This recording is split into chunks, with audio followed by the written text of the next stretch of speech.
Okay, who's ready for some Resident Evil? Blah blah blah blah. Where's this noise coming from?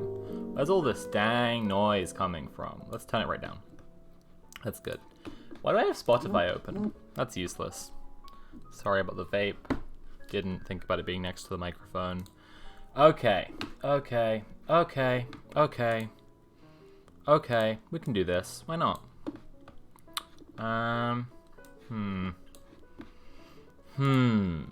Burger King.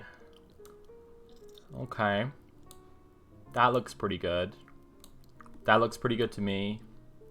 Zombies and chill, that's right. It is going to be a chill zombie time.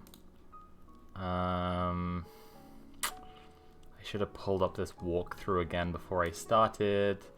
Why didn't I do this? If you're enjoying the stream, you can subscribe or cheer to support my streaming. My garbage streaming.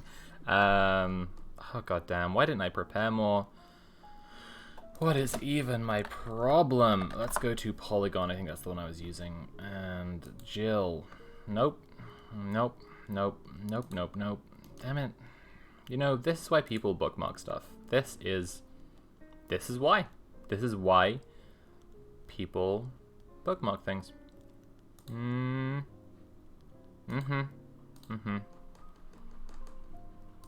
Okay.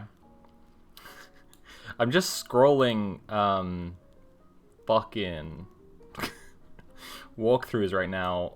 It's not interesting, and I'm sorry. I think I got 2 tunnels. So let's go load up the game. No, let's transition onto the game screen. And then we can load up the game. And then we'll be finally ready to go. Okay. Okay. How is everybody doing? Great to have you all here. How have your days been going? You may notice we started the stream a little early today. That's because I have nothing to do. Cruel irony, I actually have loads to do, but I scheduled my days badly, and now I have nothing to do in this time right now, even though there is loads that I'm worried about getting done.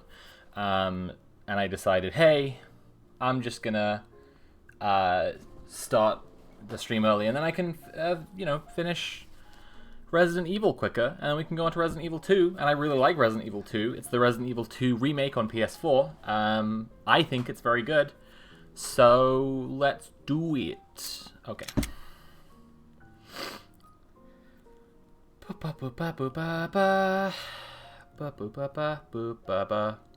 I was playing Dead by Daylight and had to stop to watch your stream. I hope you're happy. I won't be happy until I have your cold hard cash. Give me that subscribe and then I'll tell you I'm happy. That's the deal. Shit. Just being a dickhead to random viewers. Let me... Shit. Okay. Pals, I gotta do something really important. Sorry. One moment. Okay.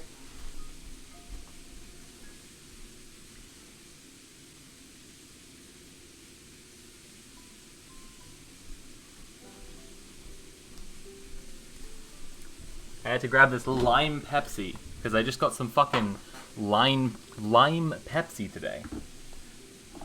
And I had to preheat the oven because I'm gonna cook some pizza. I'm gonna cook some pizza in a minute. So this stream will have a pizza break. I mean, what other streams do you even watch that have pizza breaks? Not many, I bet. Tell your friends.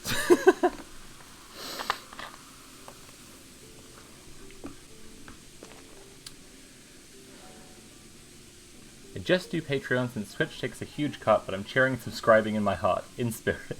Well, okay, well, thanks. You need to preheat the lime Pepsi too, I think? Oh shit.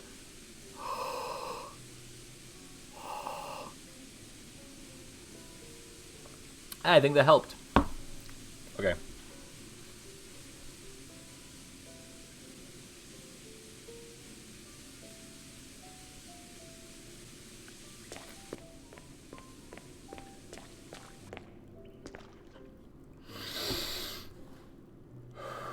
Cool. I've done a bit of this already, right?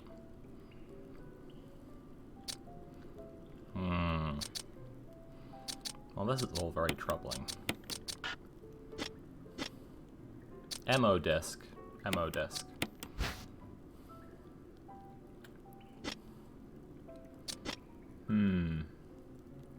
Does Conrad's snack time count? I think he's had pizza bites or something before.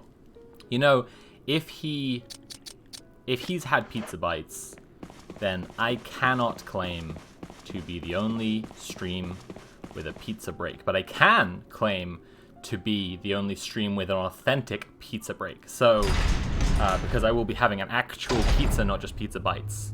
So that's how I'll be branding myself. Very like Coke, Pepsi advertising war in the 80s, you know? Am I in the tunnel now? Am I in the tunnel, guys? Guys, am I in the... Guys, am I in the tunnel? Am I in the tunnel now? Or am I in the labs? Because I think I might be in the labs, and I think nobody told me, which is just... How could you let me down like this? Okay. Okay. I think I'm in the labs. Oh, and it says the final area of the game. Do you make your own dough? A friend showed me how to do that and it changed my life. I have made pizzas and made pizza dough before, but this is sadly just a very fancy store-bought pizza.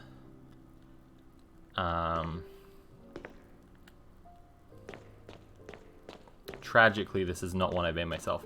But the thing, the tip I will say to people who do make their own pizzas, when you make your own pizzas, I always fry my dough a little bit.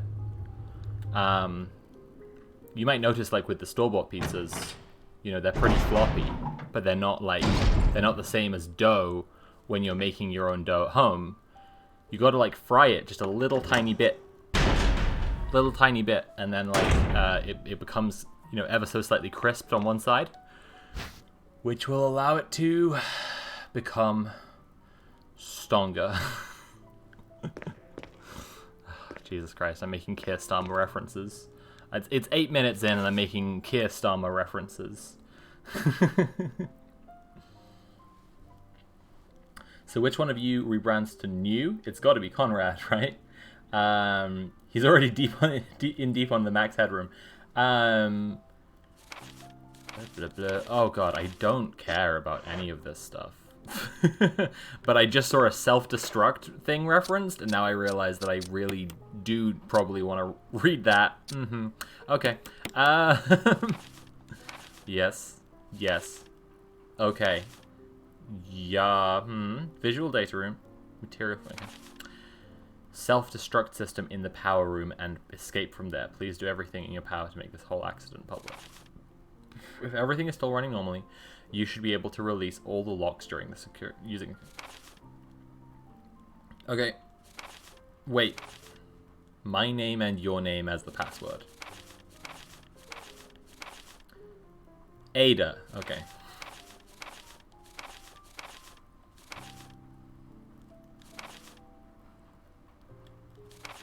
Okay. John and Ada.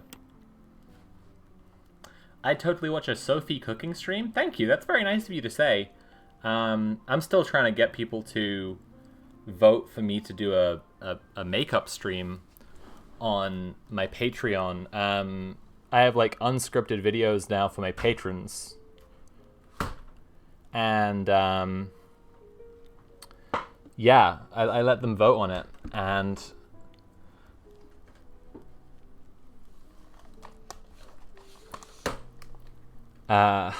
yeah. They've been baked on stream before. Yeah, but doing baking and getting baked. Okay.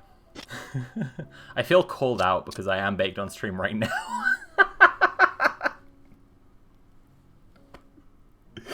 Ah, shit. Fuck. I've had plenty of pizza breaks while watching streamers. There you go. Hello. Yeah, I keep on trying. I want people to vote for my makeup tutorial video, for my unscripted video, Patreon videos. But instead they're voting for stupid bread tube drama. Ugh. Ugh. Bread tube. I think I'll have interesting things to say about BreadTube. I'm just looking forward to next month when that topic is eliminated and I can, you know, force them to pick from the rest of the options. And then I think I'll do something a lot more interesting, that's all. Hey, it's Rhiannon! Hey Rhiannon, how's it going? Blah, blah, blah, blah, blah, blah, blah, blah, blah, blah, blah. Okay. I've been through those doors already. No, it's just doors that look similar. Fuck!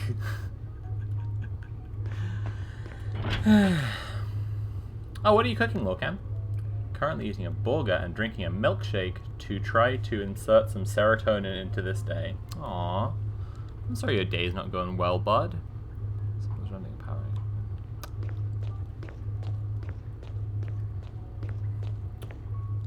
I just remembered I was gonna play guitar for everyone to show my progress since last week. Maybe I'll do that during my pizza break in a minute. Yeah, maybe I'll do it then. Yeah, baby. Okay, that shiny surface is entirely put there to just scare the shit out of you. That's the only reason. It's just that little bit of extra movement right there in the corner of your eye. Fuck's sake. Fuck's sake. That's good. That was pretty good. Okay. Login. Oh no. Oh, okay.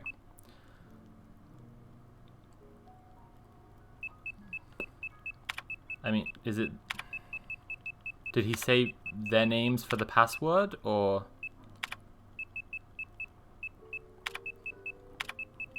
Which way...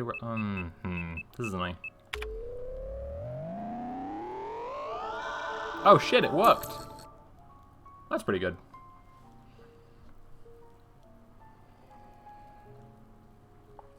Ay.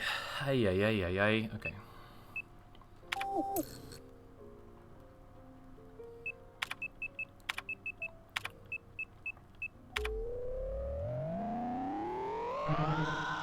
What?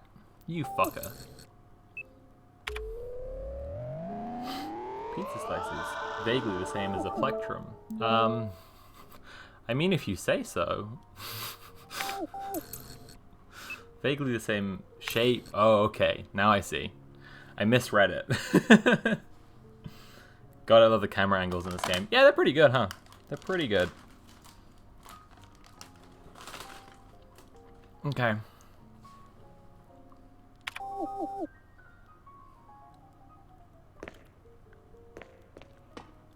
I will also do the guitar now if I get a hype train. Is that a fair deal? Is that a fair subs for guitar trade? I'll do it anyway later.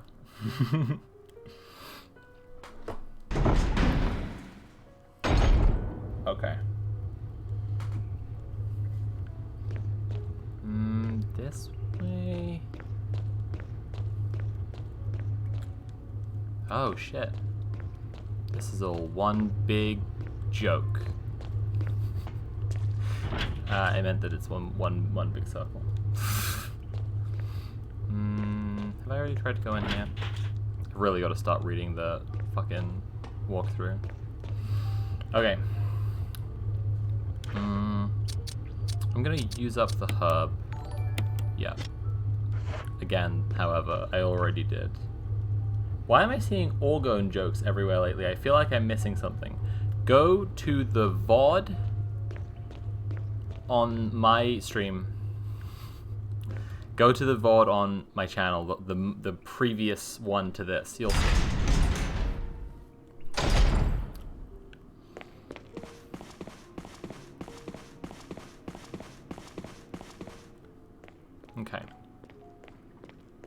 Is the typewriter this way? And the storage box? Must be. Come on. I got drenched when I went to Tesco a little while ago, so I took off my trousers off when I got home. Now I'm trying to sit at my desk, put me feet up with a blanket around my legs, and then Millie decides to climb on me and pull the blanket around her. Now my legs are cold. Oh! Selfish.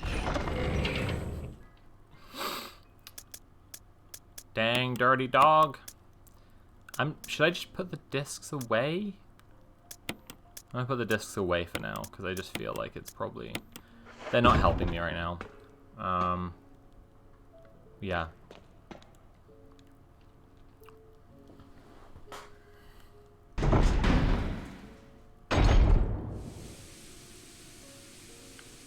Okay, I'm gonna go back to the room with all the x-rays in it and see what I can gather from the x-rays.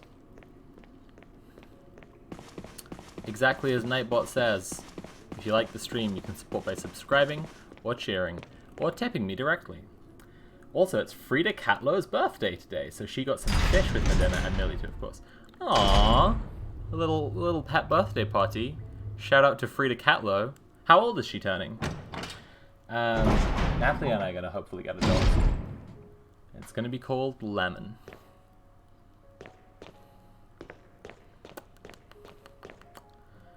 She's 4. Oh, precious baby. Okay. Okay. I'm taking the X-ray. I'm taking another X-ray.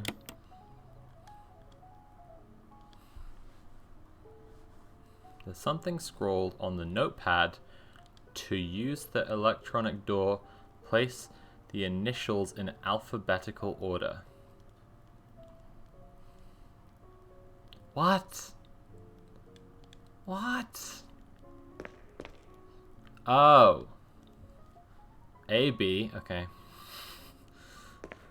Okay, so, I mean, I should probably place Clark David here, then, right? Yep, that's my boy. That's the one. Okay. Nope, need it. E, F, yep, got it. Cool, yep, And then, nope, no. And then, we can place the X-ray. Okay. Okay, I did it. This now? John 8, no? Yeah, okay, I got that already. To use the electronic door. Oh, okay. That's a very convoluted lock. Just like...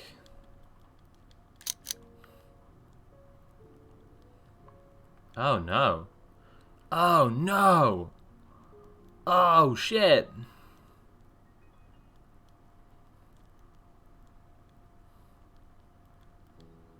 I feel like this is stuff that I'm gonna have to remember later. Large intestine. No, colon. Okay. Esophagus? I don't know. Stomach? Lungs. Wait, it has a chart of this stuff over here, doesn't it? Yeah, that is the esophagus. Good. Okay.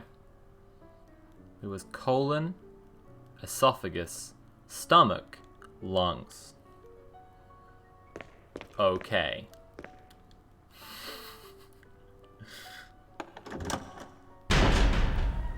It's giving you information, not directly unlocking anything. Oh.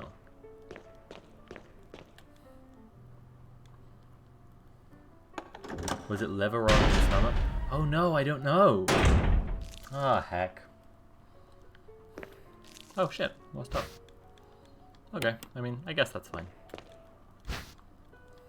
Incendiary shells!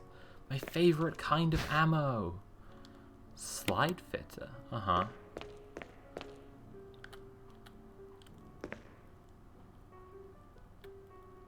The hell? Anyway.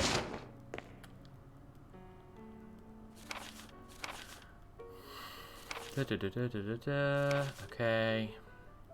Okay. Oh no, the T-virus! Oh, shit. Mm-hmm. Yep. Okay.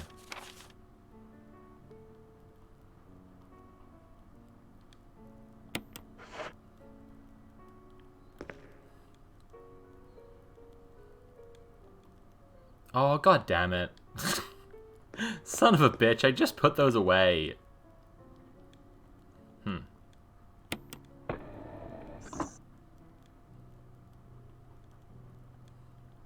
Huh. Okay. Interesting. Interesting.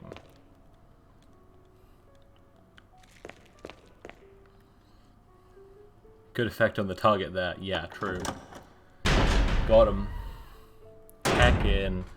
Got him. Okay.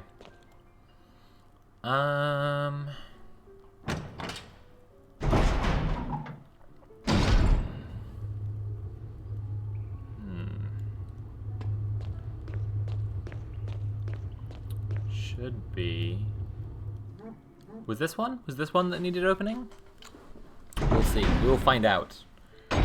We shall learn.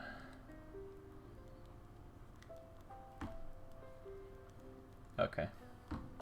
What does everybody think about the big beautiful Switch announcement? Any feelings? They're basically releasing a shiny Switch.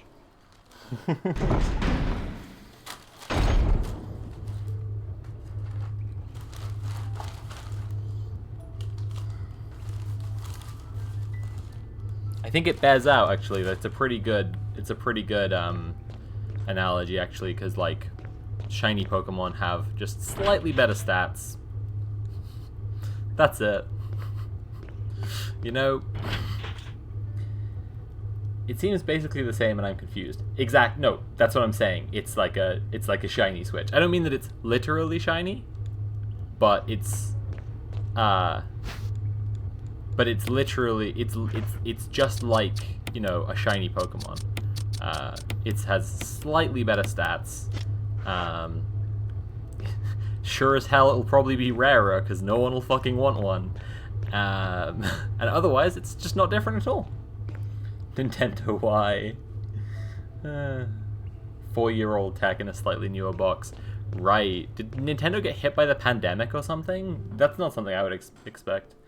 The existence of Nintendo Switch implies the existence of... I'm going to alter your joke. The existence of Nintendo Top and Nintendo Bottom. I just like the flow of that one better. I'm sorry. Sorry to backseat joke for you, bud.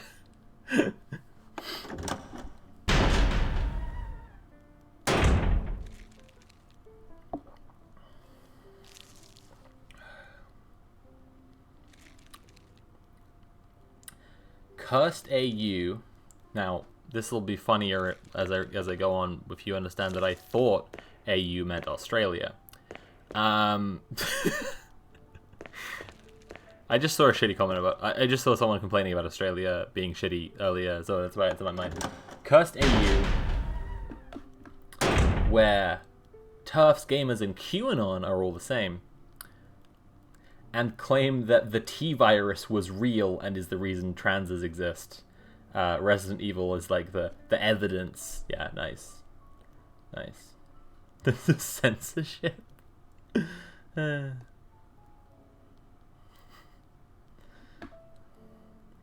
I've been cancelled by the evil trans lobby. Oh my god. Well, I look forward to your upcoming book then. Was briefly concerned, I was briefly concerned, but Joe will not be annoyed if it's not materially any better than the one she only recently got. Yeah, I mean, it's really, yeah, no, that it's the same. It's the same, 100%.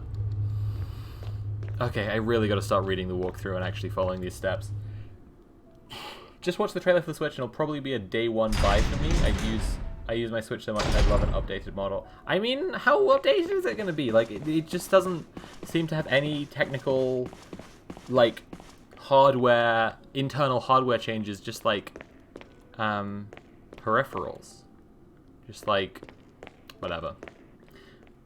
Fair enough. I mean, if you're into it. It's got a new hat.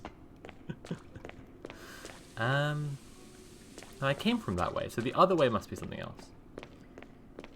Pretty screen go brrr. Locked electronically. Oh, what the hell? Okay. Hang on, wait. So I would use the MO disc there, right? So I need to go... Okay. I need to go... Get my MO disc.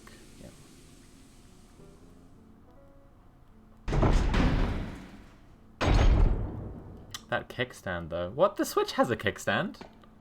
Oh, maybe it's a new fancy kickstand. I was definitely gonna say quicksand just then. That's so weird. Okay, and there's the ribbons. The ribbons are all together. That's good. I feel no. Okay. New better kickstand. Okay.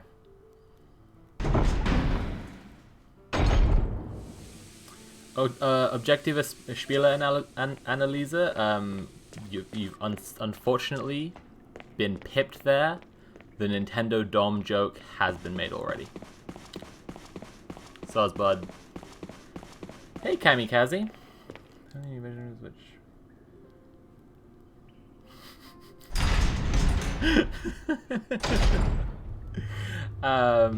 So I see that Kerry has, who also watched Polyam Cult Party 4, the wrestling event a couple of days ago, starring James Stephanie Sterling, because I did, and I thought it was really cool. Oh Christ, I was fucking baked then too. This is embarrassing. I should smoke less. Actually, it's not that embarrassing. I was just chilling, like a villain. And then I saw that Laura was kind of struggling and needed some guests. So I was, being the good friend that I am, I was like, okay, if they ask me, I will go on. So I went on because they did ask me, but I was very baked. It wasn't good. Thanks, Dino Delva. Okay, I feel like this is a typo, but look, I've written smoke less or lean into it and smoke or. Okay. No, stop telling me that. No, stop telling me that. Okay, and use the MO disc. So annoying. Oh, I need 3. Okay. Okay, cool. Cool. Is that a hand? No, no. Jill, don't tell me about the X-ray. I want to know about this hand. Oh, god damn it. Just smoke coal.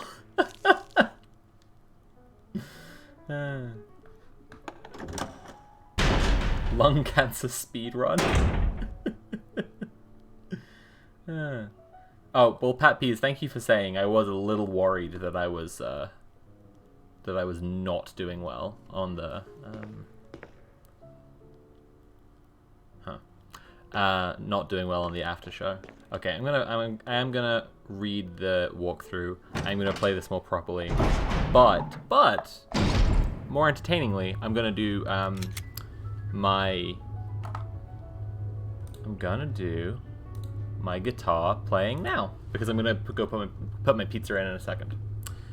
Or should I put the pizza in now and then do guitar while it's cooking, and then I could have to get up fewer times, perhaps? I think that's sensible. Nah, it's not gonna take me 10 minutes to play guitar. What am I talking about? Okay. Okay.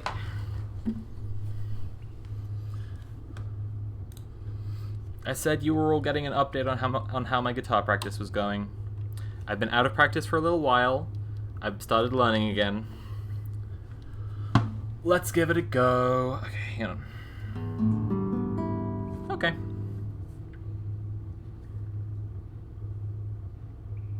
I'm doing my best.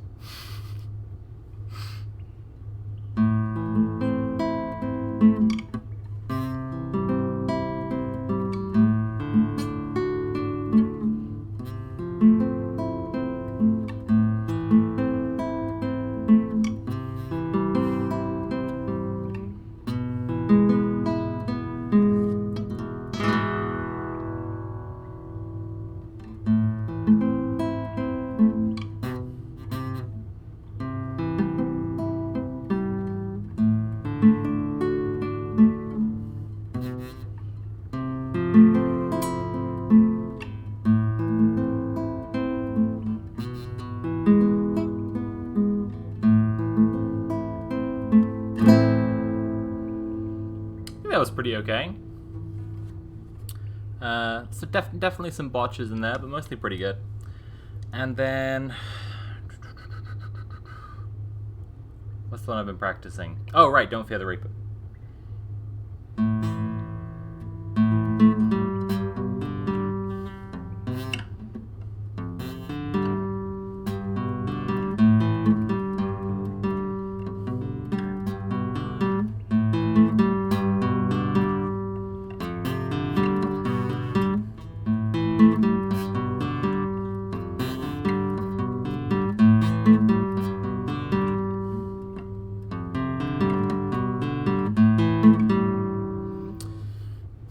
You're noticing me making these mistakes, but what you're not noticing, maybe you are, if you know these songs, is that it's a fucking F chord in both cases. Look at this. Look at this fucking F chord you gotta play for Don't Fear the Reaper. Bullshit. Bullshit. Look at that. You wanna do that chord? No, nobody wants to do that chord. And then fucking, this is the F chord in House of the Rising Sun. It's bullshit. Okay. This one's a lot easier. Oh.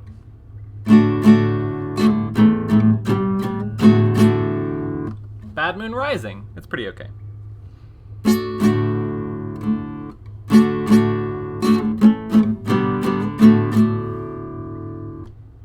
think nerves are getting me a little bit.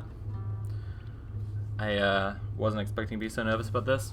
I was doing fine before. I think I'm worried about the idea that I've gotten worse at guitar, which like I have because I haven't been practicing. But it's like psyching me out. That's a very pretty guitar too. Thank you so much. That's very nice of you to say. It was a little birthday present to myself. Alright. Let's go House of the Rising Sun again, because that's the one I can play. That's the one I can definitely play.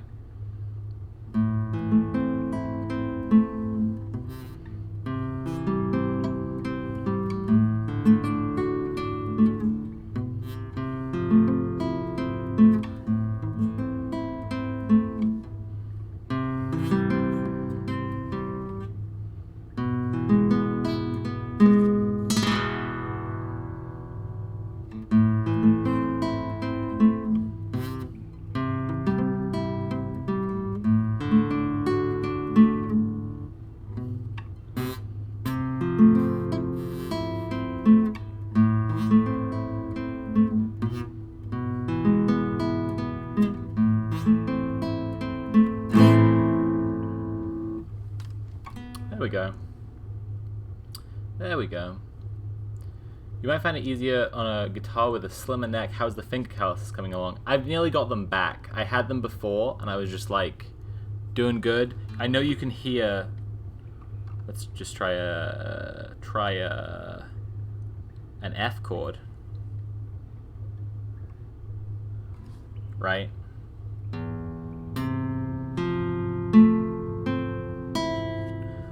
On the A string, and I'm sure you can hear it, I keep on doing these really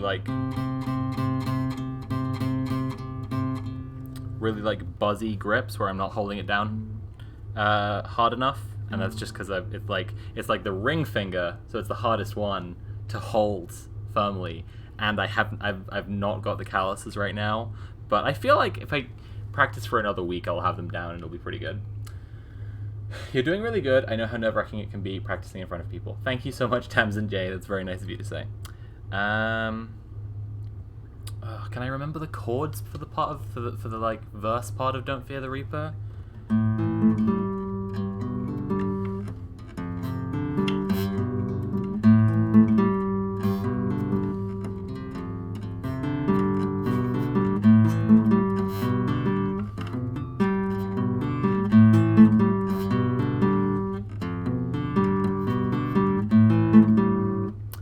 Shit, what is it? It's like F.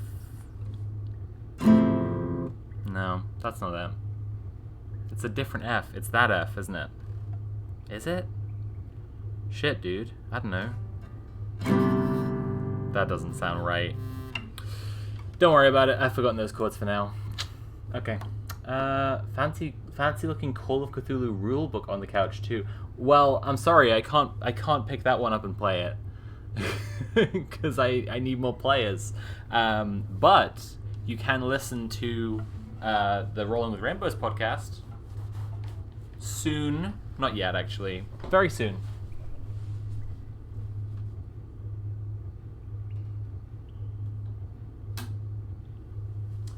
So I know my guitar playing isn't anything to write home about right now, but I think you'll see the progression as the weeks go by, I reckon.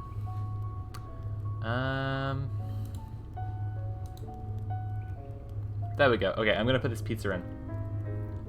Was also eyeing up a Call of Cthulhu book. So the podcast is called Rolling with Rainbows, and if you want to check it out,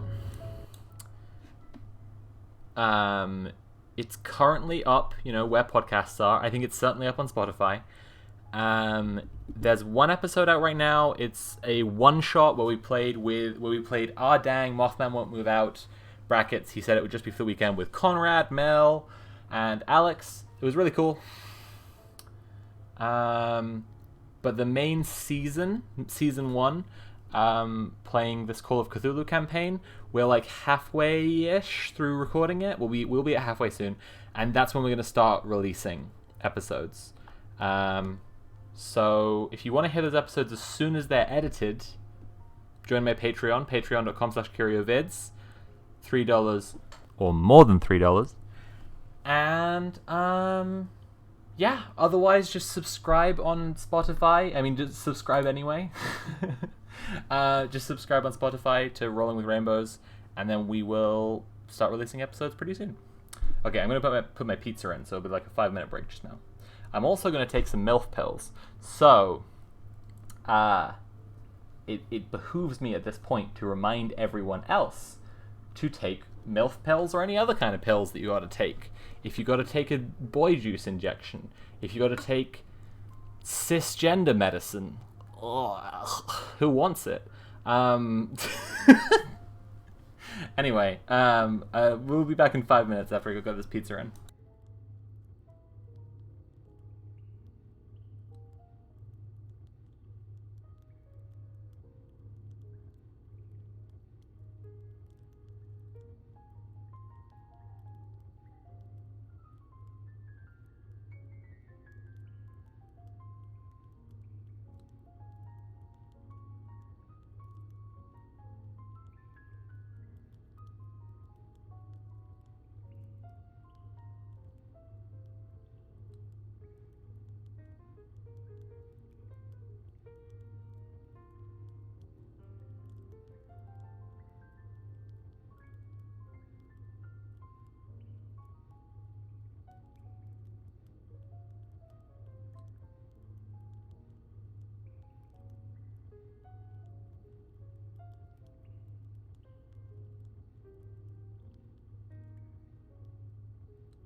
Okay, let's do it. Oh, I knew I was forgetting something.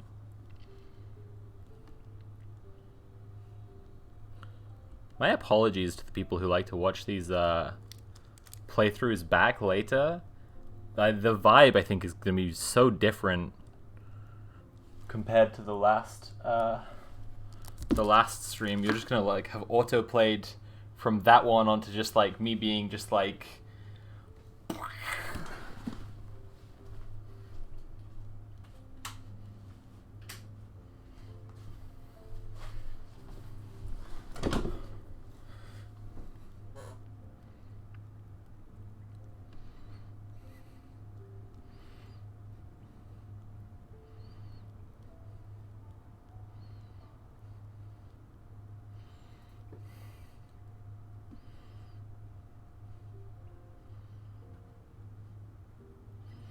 Okay. There we go. There we go. Let's do it.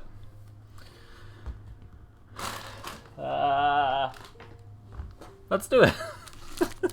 Okay.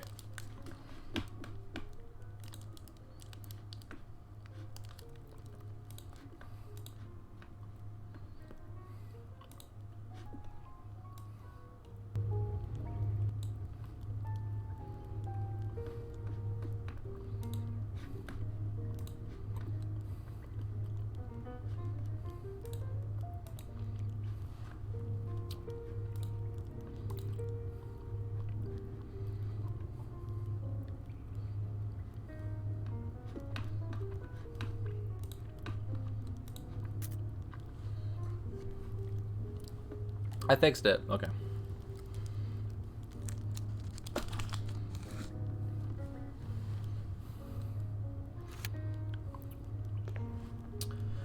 Okay.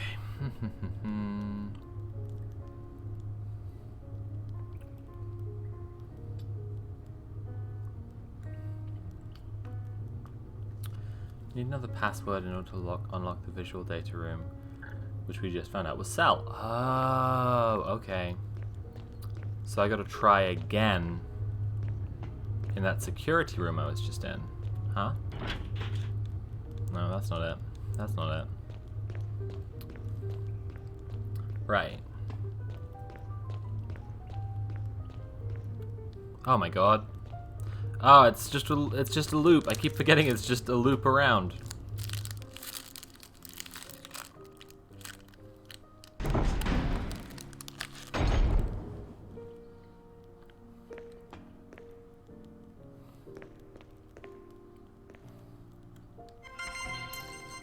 Okay. Back to it. John.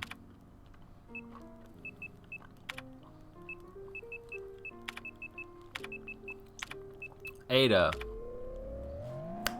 Got him.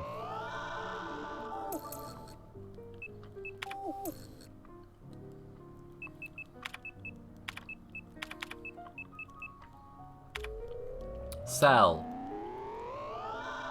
Yes, nice, okay. Cool. I know what that is. That's chill.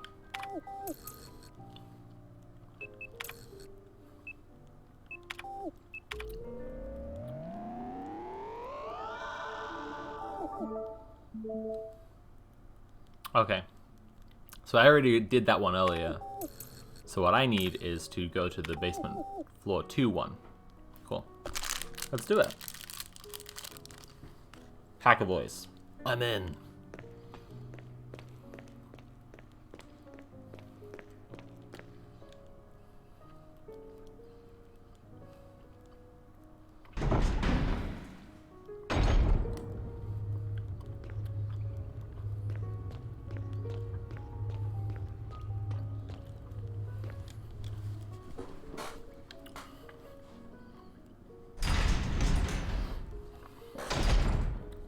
I'm not liking what this light is doing right now.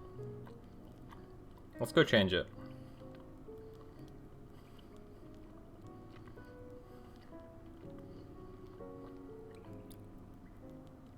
Okay, this could be fun.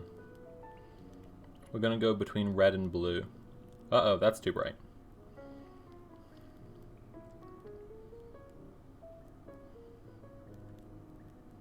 Oh, it's like a slow police siren. Cool. Okay. What's red gradual change mean? Oh, I suppose it's gradual. Oh, it's just flashing. I don't want it to just flash. Dang it.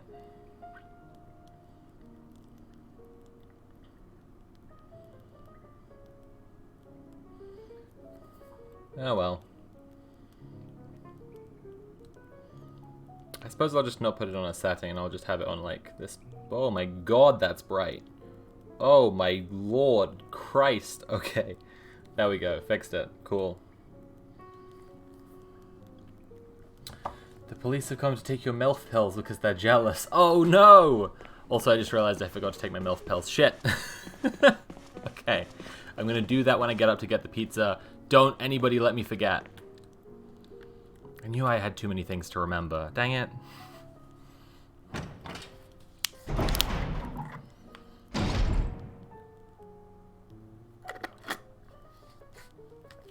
You'll never be a MILF that way.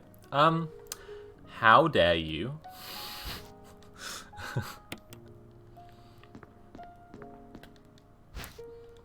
I already am. How dare you? Right, is there a...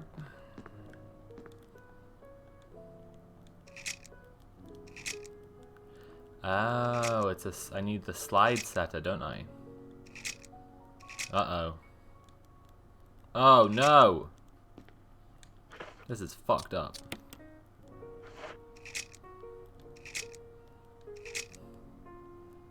What the hell? Is it just red now? 8462.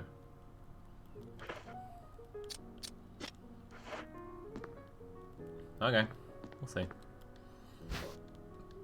Nice, cool. Anyway, I already am a MILF. I just need to continue to take the MILF pills to maintain service. Everyone is just gonna scream MILF pills. Yeah, please do. That's what I need. I need everyone to scream MILF pills at me. Or just, actually, you know what? You can just say MILF. You can just say MILF at me a whole bunch. That'll help. That's good. That works for me. Huh. Okay. Okay. Okay. Okay. Is there anything else? Videos. Videos.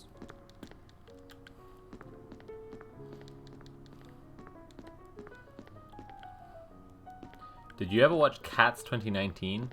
No, I didn't.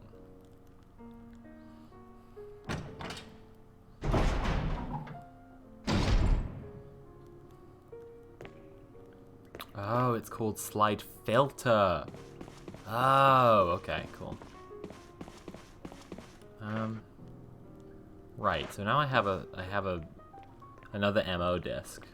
Good choice. It's just so boring. Yeah, that's the impression I gotten, and that's why I haven't watched it.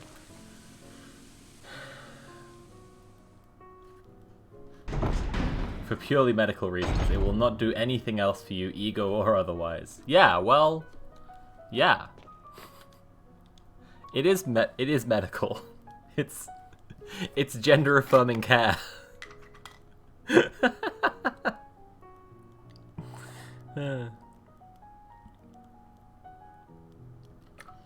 Okay. Okay. What was the last movie you saw before the pandemic? This is a good question, and like I like, you know, people thinking about this question. It's a fun question to ponder over. But I do have like a really good answer to it, which makes me feel like a bit of a shit sometimes, because it's like, you know, right? But Knives Out, which like is it's just the best movie. Like, it's just so fucking good, and yeah, like there isn't a bad second in that movie, and yeah, sometimes I'm just like, damn. Of all the movies to see right before pandemic started. I I must have seen Knives Out like 8 times at this point. Every time I talk to friends in person, whether we've both seen it or not, we end up watching it every single time. It's good vibes. I love Knives Out so fucking much. Okay. The green was pretty good in that just now. Let me keep this on the green, because I think that's really fun. Let's go back to green. It's green time. And I think that's a good kind of zombie vibe. That's a good kind of horror vibe. What's a good lightness? Not too light, just like a little bit, so it kind of tints the room. There we go. There we go. There we go. It's a good horror games vibe, I think. Very good. Thank you, Kiri. Getting Knives Out 2 and 3, so hype. Yeah, unbelievably hype. It's gonna be so fucking good.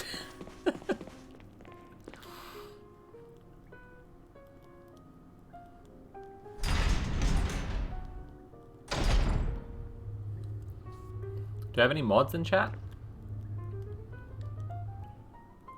Watched Knives Out for the first time with Joe and her parents, and it was so aggressive. It was so funny watching her just aggressively shushing her dad so he couldn't talk over it.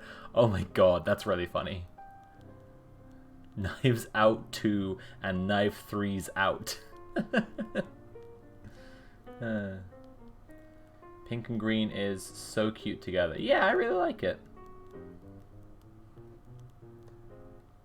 The Fast and the Knives. Nice.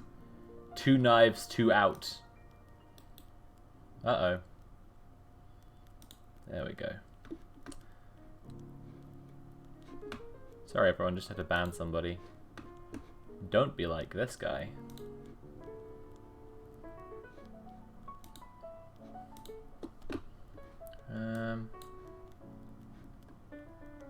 My dang...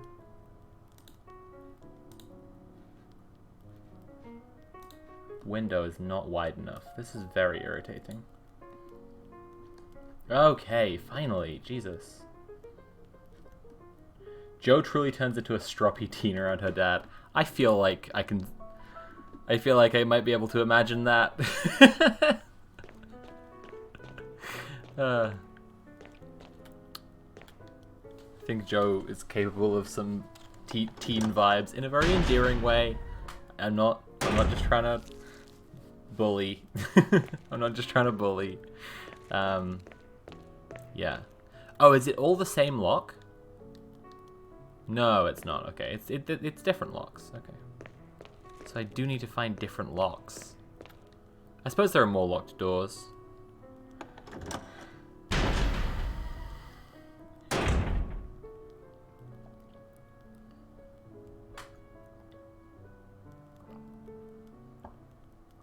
Okay, I'm gonna use more of the. I'm gonna look through more of the walkthrough. Mm-hmm. Okay. Enter the visual data room.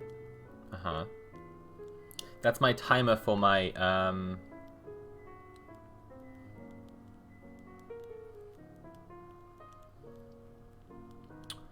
The ammo discs collectively open a single door. Look to my left? My left nap? In this corridor? Yeah, okay, hang on. Wait. That was the timer for my pizza. Let me go get pizza. MILF pills. Thank you for reminding me, everyone. Thank you. The lights? What are you I'm sorry. I just gotta sort this out. Thank you, Pat Peas, the one person who remembered. Thank you, Ginger. Okay, I'll be 5 minutes.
Hey Andy, good to see you. I'm glad you're here. Blah blah blah blah. Okay. Andy, help me. I'm really baked and I'm trying to manage a stream. Ah. Blah blah blah blah blah blah blah. Estradiol and spironolactone.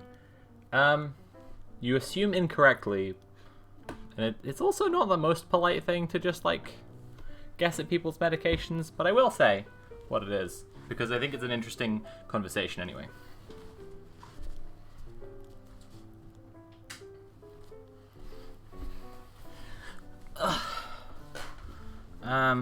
Where are we going?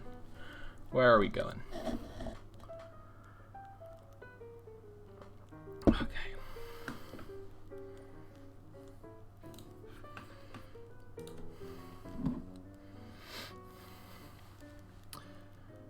Okay. Code panel. So where's the code panel? It's in the same room as the slides, I think.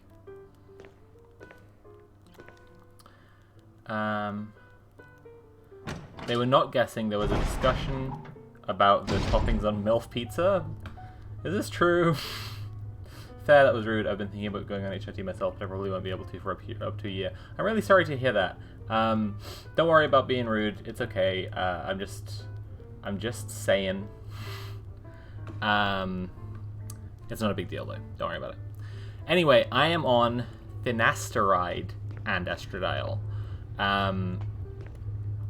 Finasteride is not technically considered a T blocker, although it does functionally lower the level of T in your system. So it stops T from being received by a lot of the receptors, basically, which is why it's used to treat male pattern baldness. So you can get finasteride really quickly and easily prescribed. I even did it online, like officially and legally prescribed online with a doctor you've never seen. These like online pharmacies are easy. As a cis man, you know. So I was on finasteride a while before I was on. A while before. Oh shit! This is London, huh? What was the code? 8462. 8462. And yeah, I was on finasteride for like 3 or 4 months before I got onto estradiol. Anyway, and it can also have like other feminizing effects. It doesn't just help to regrow your hair, but it can, which is just cool. But it also, yeah, can like begin breast development, stuff like this. Do you get brain fog from the T blocker? That's what I'm afraid of. I don't need more brain fog. So, this is an important point. This is a good reason why it's important to have this conversation. Should we watch a film right now? Sorry, everyone. I guess we're watching a film. I will continue this thought in a second. Get away from me! No! Hey! No!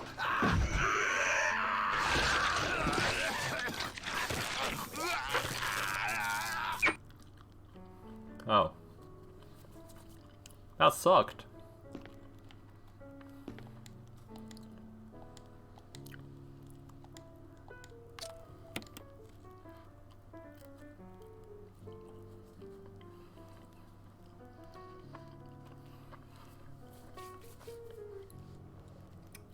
Andy, who has actually studied this stuff properly, who's a very good person to ask about this, says, it's a 5-alpha reductase inhibitor which prevents the weak T from turning into strong T, and the strong T is both the thing that causes male pattern baldness and body hair. Strong T, DHT, an immediate chemical for anxiolytic neurohormones, so it can cause depression and anxiety. However,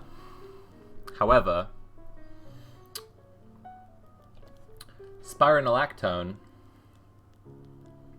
is the thing that I've seen people reporting serious issues with brain fog and even breast reduction. Spironolactone can actually reduce breasts. Spironolactone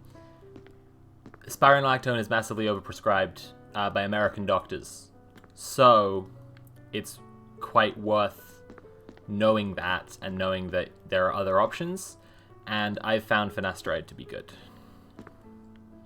And also, as I say, you can get finasteride prescribed, legally without it being technically considered to be HRT.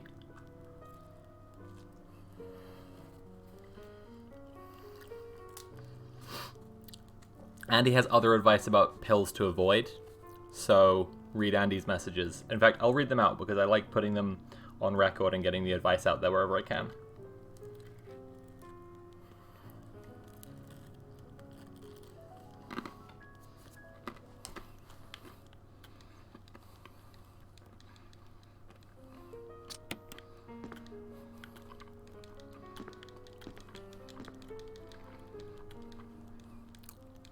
Is this literally only to watch Kenneth's film?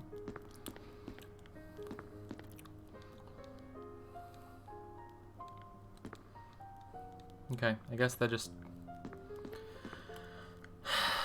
yeah, I guess it's just a place where I can watch videos if I find more videos. It's really annoying. Anyway, I still got the electric key. So let's go open something electric. Boogie, oogie, oogie.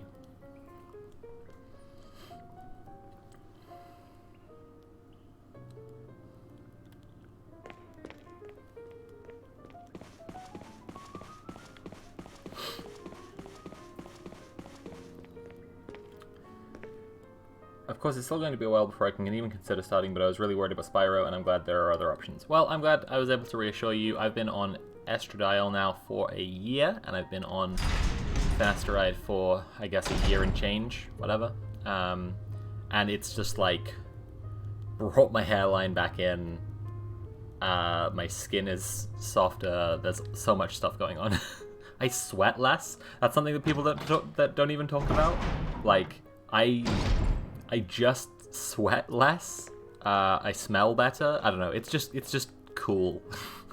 Transition is just cool as fuck, and I'm like hyped to share it with anyone. Like share the talk about the experience with anyone who's interested, which is why it can be especially hard. Like people who I care about not being interested, or claiming to not understand or anything, because it's like this is cool as fuck. You're missing out. I mean to them in my hypothetical, not meaning to make anyone who is trying to get an HRT feel worse. Sorry about that. That was poorly worded.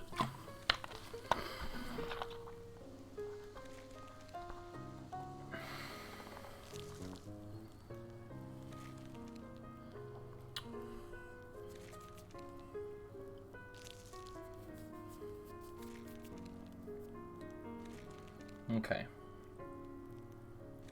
Okay. I shouldn't be checking these messages right now. Ah! But I am. It's too late.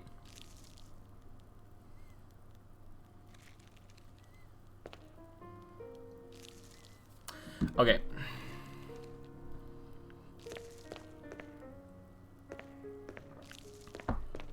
This is the wrong room. I didn't mean to go in this room. Okay.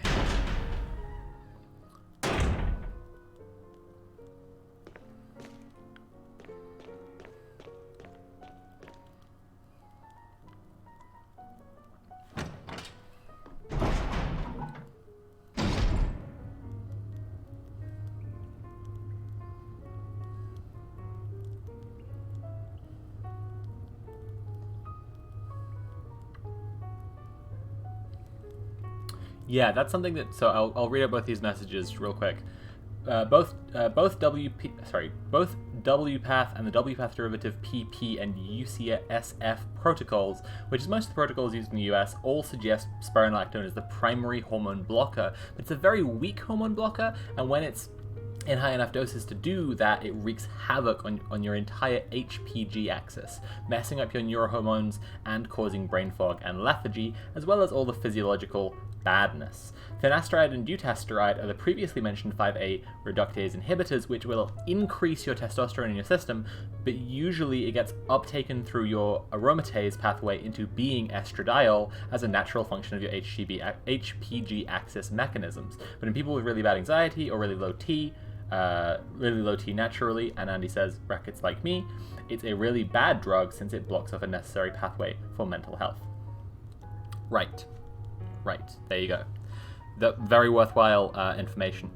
One of the most striking things there, because it's just like so interesting how bodies work, is the fact that testosterone, when there's too much of it, it will just get turned into estrogen inside you. It's just cool as hell. Anyway, right.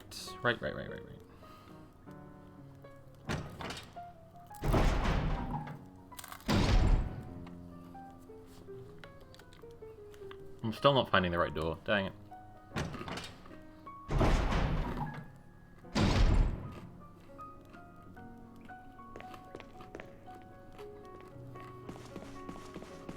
That's right, Randerful. That's true.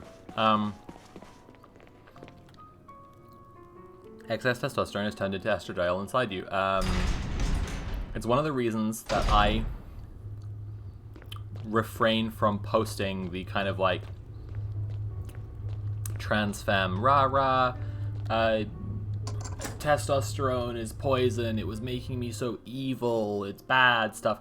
Obviously the bigger reason is just that like that's harmful to trans masks. It's not a good thing to say. There just fucking are people who want to be on testosterone for good reasons, and it's just actually, you know, shitty to to like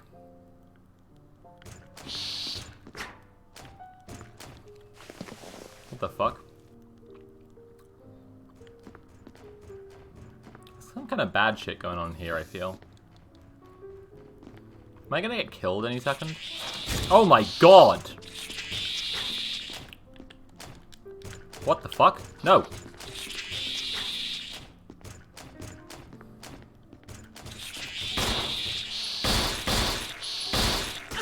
Oh my god, this thing is fucking disgusting.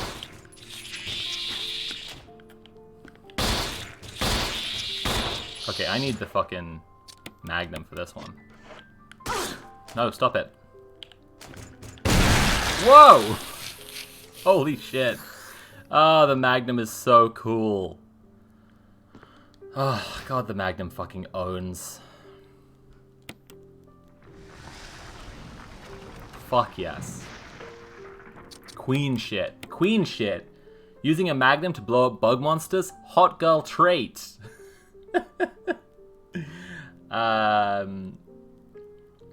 Is this why the bodybuilders get boob development because of all the steroid usage?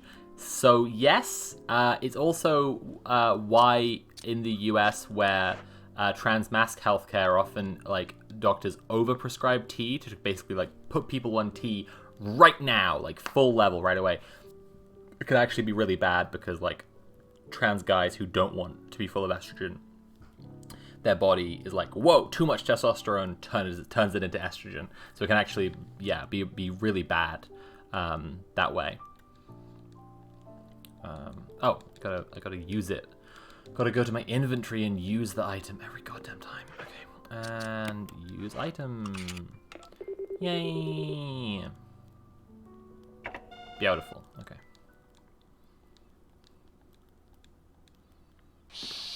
Oh, for fuck's fucking sake.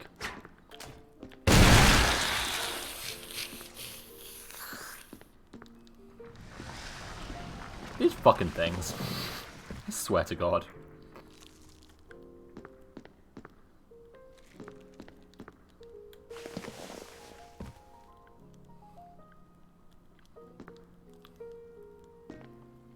Okay, got another message to read. I don't mind at all, Andy. It's really helpful and it's really good. And like I say, I just really appreciate sharing the knowledge around. Okay, Let's just quickly get out of these vents so I won't be killed by any more bug monsters first. Bicalutamide is one of the 2 drugs suggested by the Powers method. Bica in the first stage of your human progesterone. Sorry, Bica in the first stage and human progesterone for the rest of your life afterwards. Bicalutamide just blocks off your nuclear membrane's androgen receptors, meaning your cells will just mothball your male hormonal pathways while you're on it, and your naturally produced T will be funneled into estradiol and those neurohormones. It only requires a low dose to be active, but it's still hard on the liver, so you need a doctor. There you go. That's loads of really useful information. That's super cool.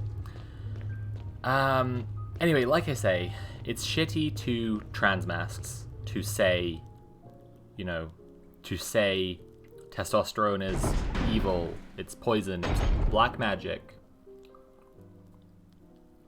All this shit. Except black magic, but I guess while trying to be negative, which I've seen people say that, it just kind of sounds really cool. Anyway, yeah, it's just shitty to them. But I also, you know, I just like to remember that, like, you know, your body does all sorts of shit. Like, everything in your body is just like a handful of chemicals. Like, not that many base elements. And your body just, like, swaps those bits around and makes them into all sorts of shit. And it's worth remembering that, because it's just like, you know, I don't know, just like your body does all sorts of things with all sorts of things, and everybody needs a little bit of everything. And it's not good to just have like an unhealthy, puritanical attitude towards something.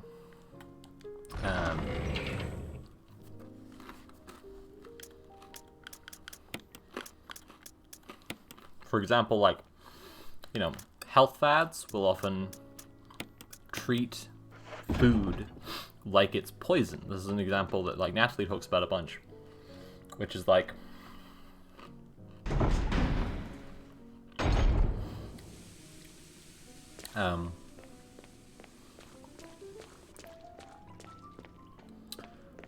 Natalie talks about this, like, people, there's a health fad of, like, charcoal and stuff, right?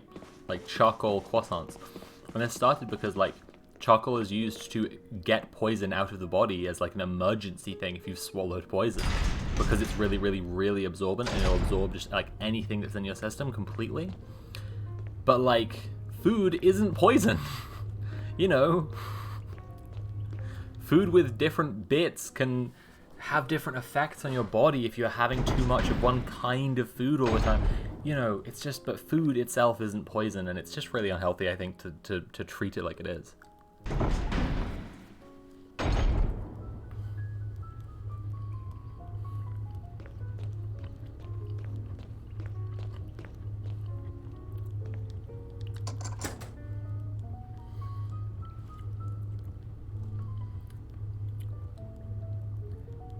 The trendiness of charcoal food is so annoying to me because it is bad and dangerous. Yeah, seriously. And Andy says again, testosterone, through those pathways I mentioned, is straight up responsible for your brain being able to leave an aroused psychological state, such as a panic attack or a manic episode, or a stressful day at your job. Saying T makes men aggressive and domineering is a cop-out. Yes, it is just one of many problems with TERF rhetoric. Okay, let's go.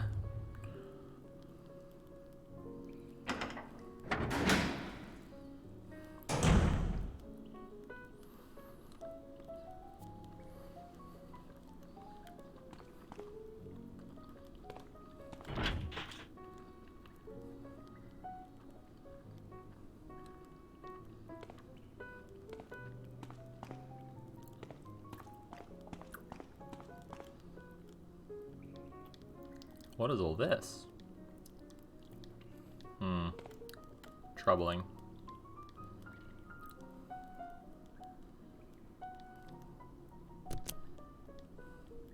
Dang it.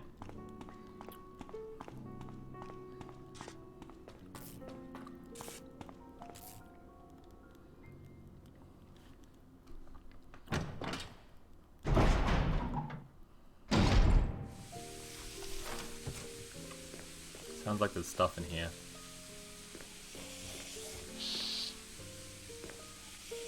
for fuck's sake.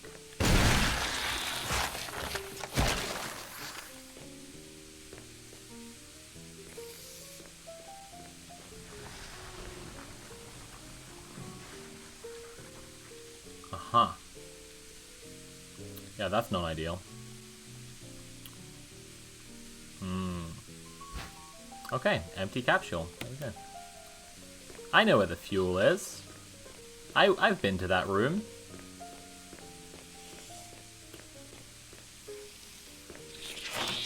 Oh, fuck off. Oh, double fuck off. God damn it, dude. Am I out of ammo? Oh, God. Oh, fuck. Fuck that, man. Fuck that. Really enjoyed Nat's NSP charcoal episode. Yeah, it was a good one. Okay. What's some kind of problem over here? No, okay. That's just an atmospheric effect. Rusted shut. Alright.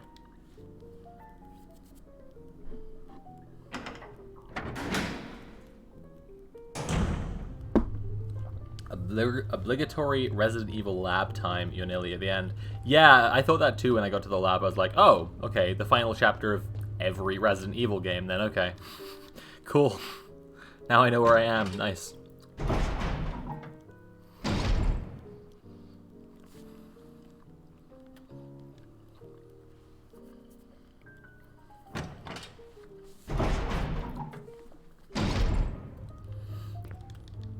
Just a reminder, everybody, we're going to be, because I'm playing through the series, we're going to be going on to Resident Evil 2 Remake on PS4 after this.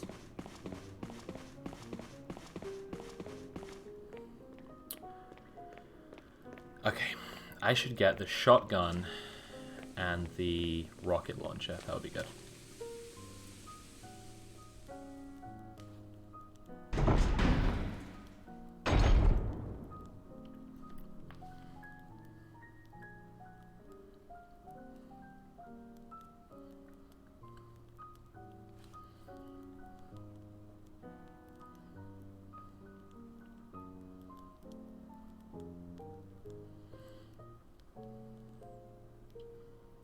Okay.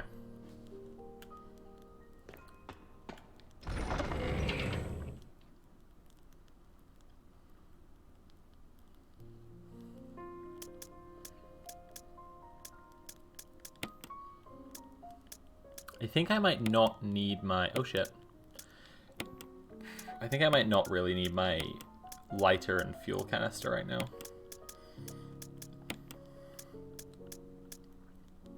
Oh, what have I just done? Jesus Christ. Okay, shotgun shells. No, shotgun shells. Oh my god, it fucking put the shotgun shells in the shotgun. No, that's not what I wanted. No. Oh my god. Okay. Well.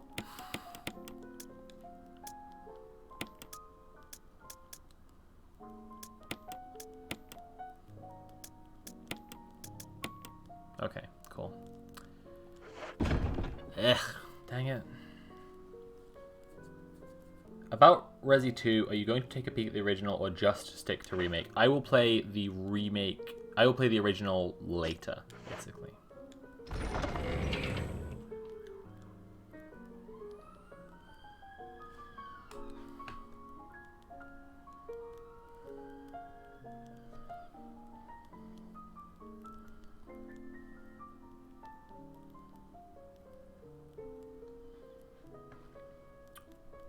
Off topic, I guess, but have you seen Bo Burnham's Inside? If so, what did you think of it? I liked it a lot.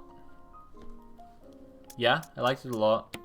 A lot of thoughts. Don't know that I can, think of them all right now. I think, like, as much as it was deliberately and consciously about a particular, like, mental illness and a particular, like, frame of experience, and like personal, psychological, emotional experience, it was also like, I think it's a very generational piece, and I think that, like, there's not just like, there isn't just, you know, there's footage of him turning 30 in the piece, but even beyond that, like, there's a very, very millennial feeling to the whole thing. And I guess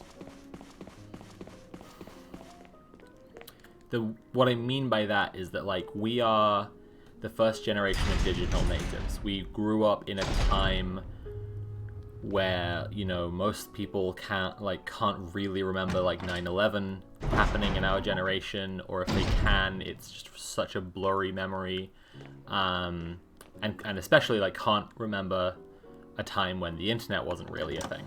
Again, if so, just as a very, very hazy memory. And I think that informs a lot of it. I thought, like, a lot of people seem to be into welcome to the internet, a little bit of everything all the time. I thought it was okay. I've been doing a lot of reading on conspiracy belief lately, conspiratorial beliefs, and I've been noticing, like, I wouldn't say increasingly, but I've been noticing a lot how the internet really facilitates conspiratorial belief.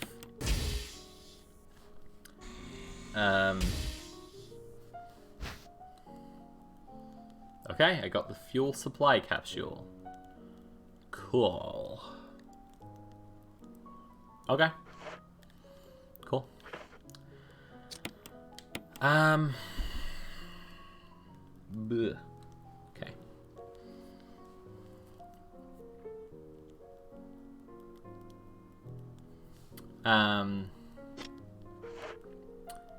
Yeah, I thought Welcome to the Internet was fine.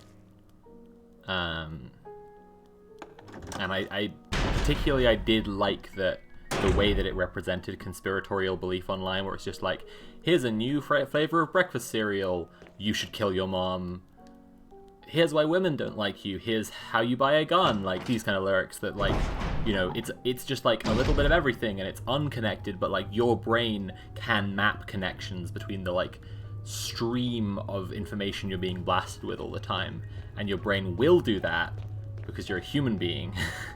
And that can be really fuck. Oh my god, I blew myself up, what the hell? Anyway, the other big discourse that I've seen going around is that White Woman's Instagram is a misogynistic song. And I think that is fucking bullshit.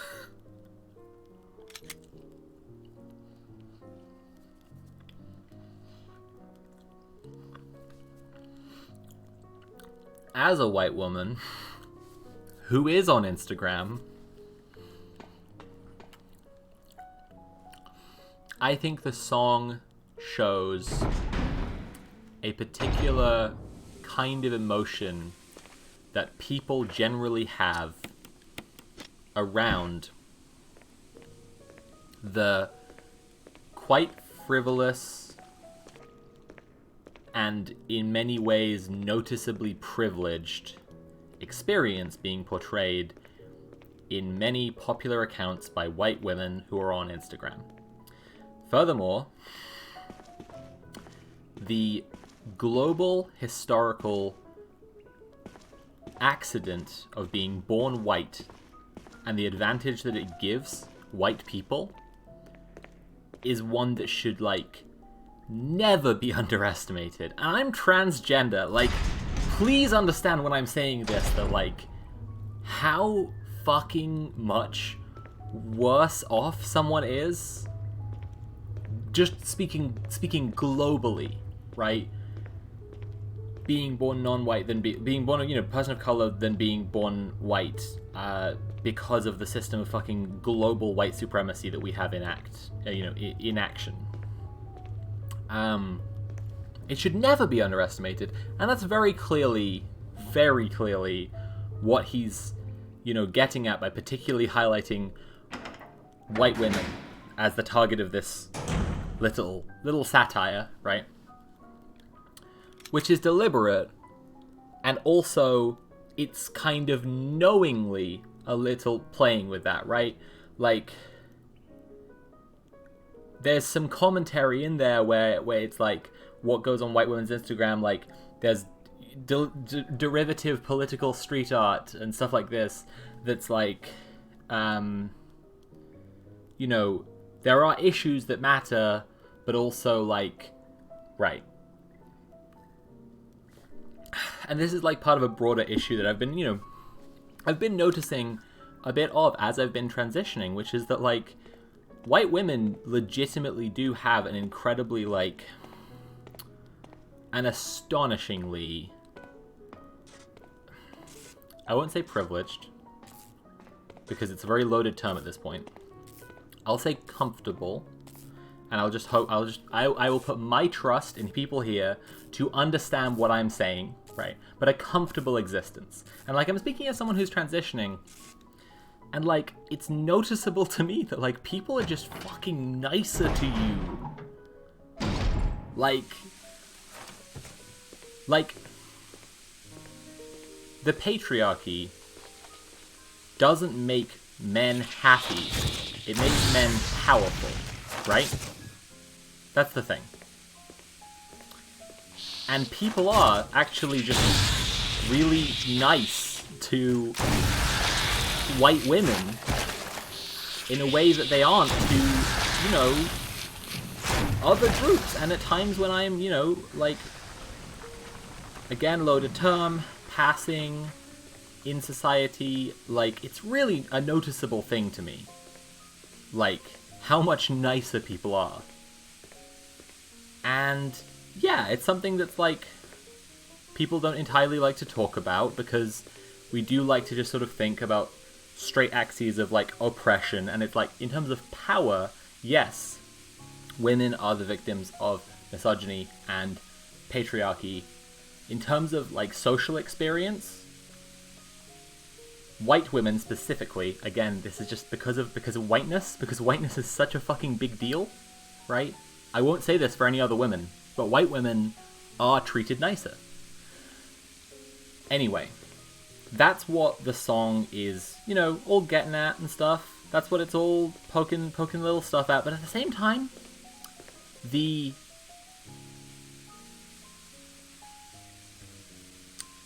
whiteness is a qualifier for gender conformity as a woman, so white women get to experience less oppression based on them conforming to the gender in that way. That's a very good way to put it, Andy.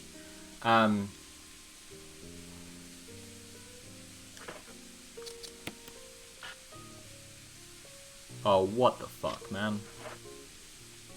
Bruh. Let me put my capsule in there, you son of a bitch. What?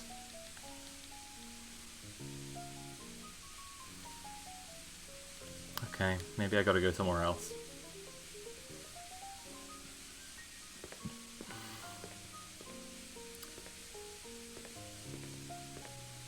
Besides all of that, when I say that there's a knowing, like, playing with that stuff, I mean that, like, you look at Bo Burnham,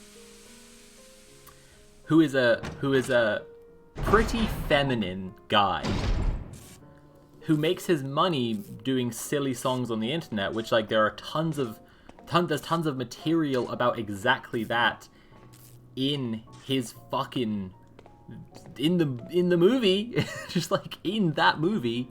And what's he doing in that song? He's just recreating all those images and basically getting to enjoy doing all the stuff he's describing. Like,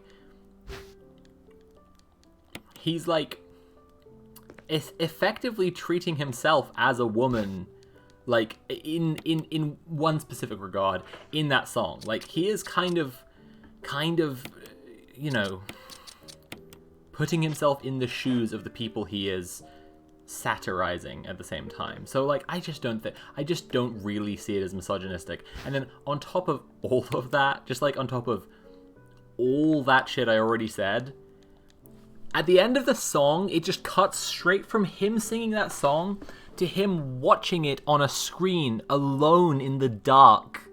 And it's like, yeah, I think there might be more going on here than actually just the song. Like, actually, maybe the song is, like, a part of it, and then there's, like, more going on, too. Like, how he feels about the stuff he does, and maybe the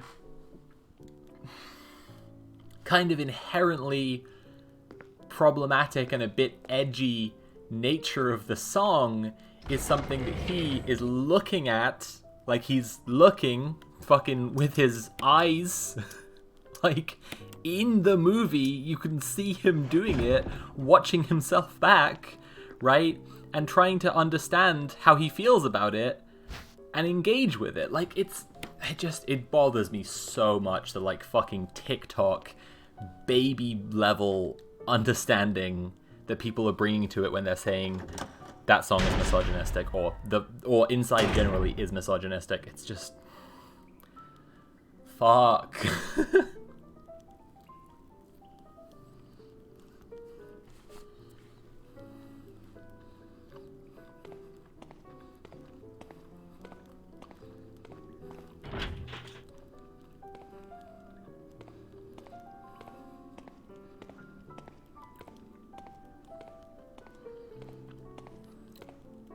That age-old beast, basic media literacy.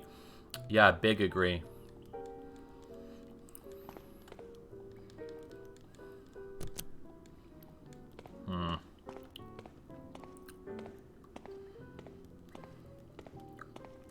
The Tumblr Hydra, basic media literacy.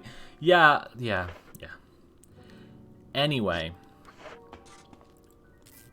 Moving on from people accusing it of being misogynistic to some themes we were just discussing. These are some more thoughts I have about Inside. I relate a lot to the ending. He's showing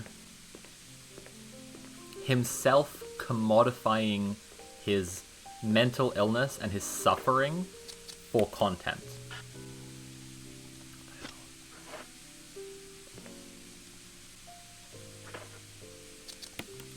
He shows himself trying to leave, and he can't leave.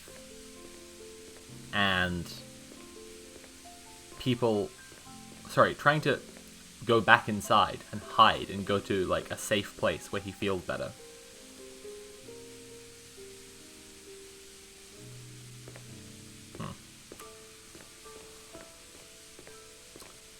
He's trying to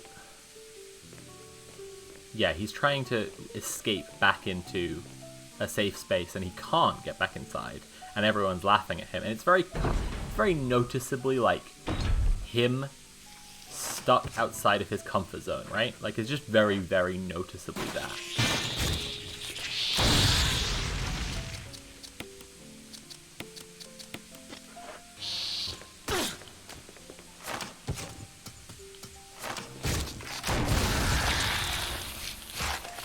Got him.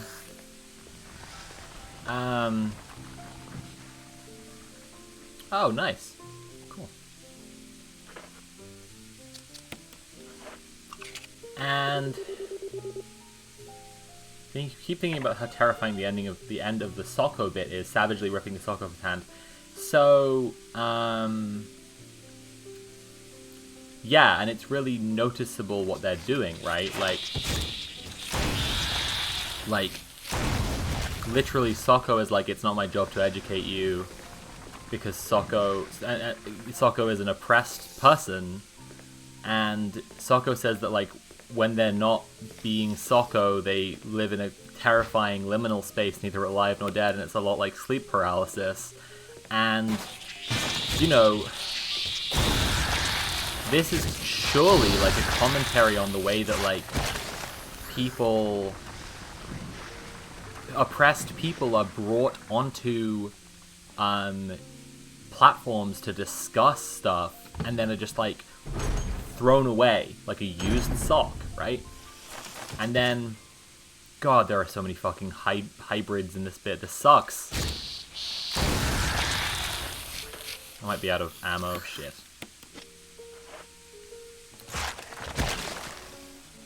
Oh shit, there's a little computer there. What does it do? What'd that computer do? Okay, I don't gotta do that yet. Oh, there's a ton of computers.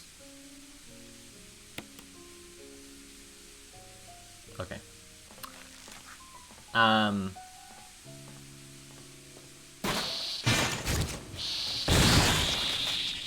And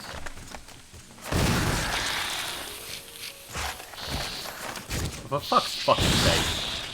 Come on already.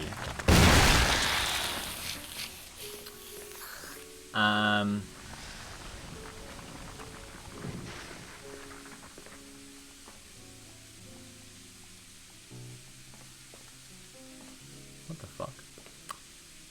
Ow, my mandibles. Yeah, and it's just like, the song part of it, and the whole framing device is just as important and powerful. Yeah, I really think so, and it's good, and you know, and when Bo Burnham's, you know, the character he's playing of himself gets upset with Socko, he then just like rips him off and silences him and throws him away. And it's pretty good.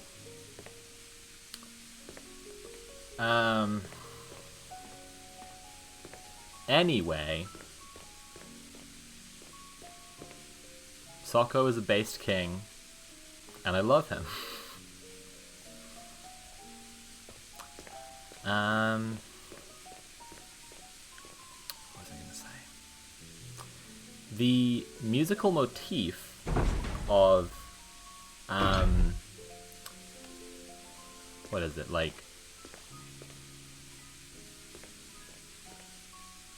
oh, that's it. Look who's inside again. There's a little song he sings in the middle, right? Where he goes, look who's inside again, went out to look for a reason to hide again.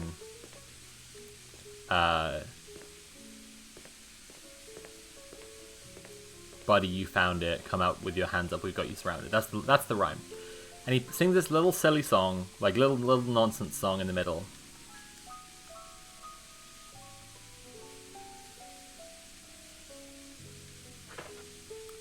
And why wouldn't it let me use this?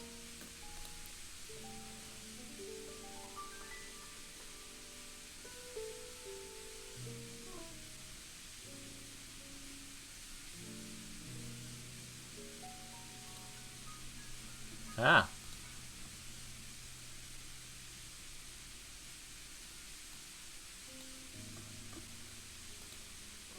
I thought I'd done this. Does this mean it doesn't have fuel in it right now? Jesus Christ. What the fuck? Well, you know, at least I killed all the hybrids ahead of time. That explains it. Anyway. Could be too, like, I want to.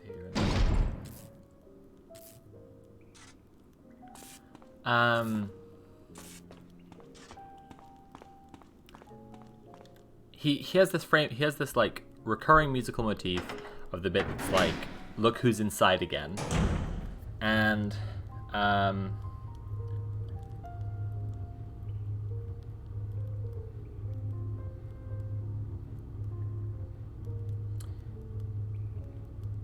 that's the music that plays at the end of the whole thing, while he's like watching himself having a panic attack while everyone's laughing at him, which is like pretty fucking powerful ending, right? Like, he's watching a projector image, like a cinema projector, but it kind of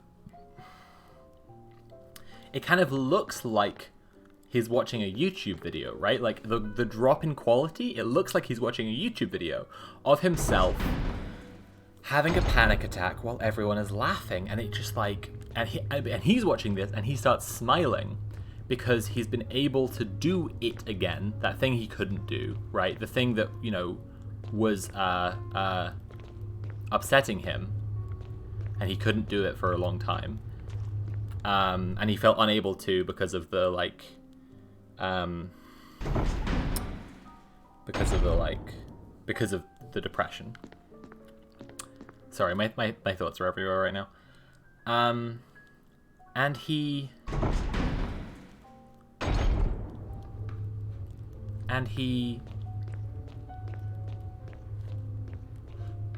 managing to, again, commodify his own suffering and his own mental illness to make content for people is like a creative victory even though at the same time he's like trapped doing it.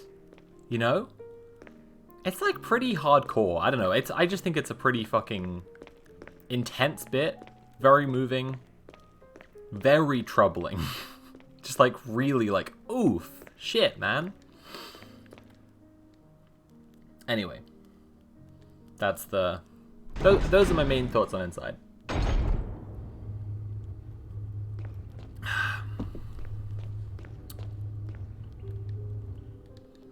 Where do I refuel this thing? I already did the refueling, and now I clearly, like, skipped back a bit from having saved.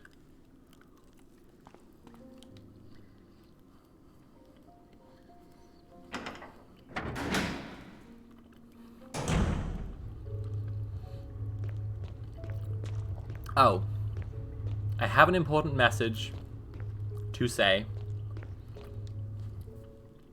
about doomerism.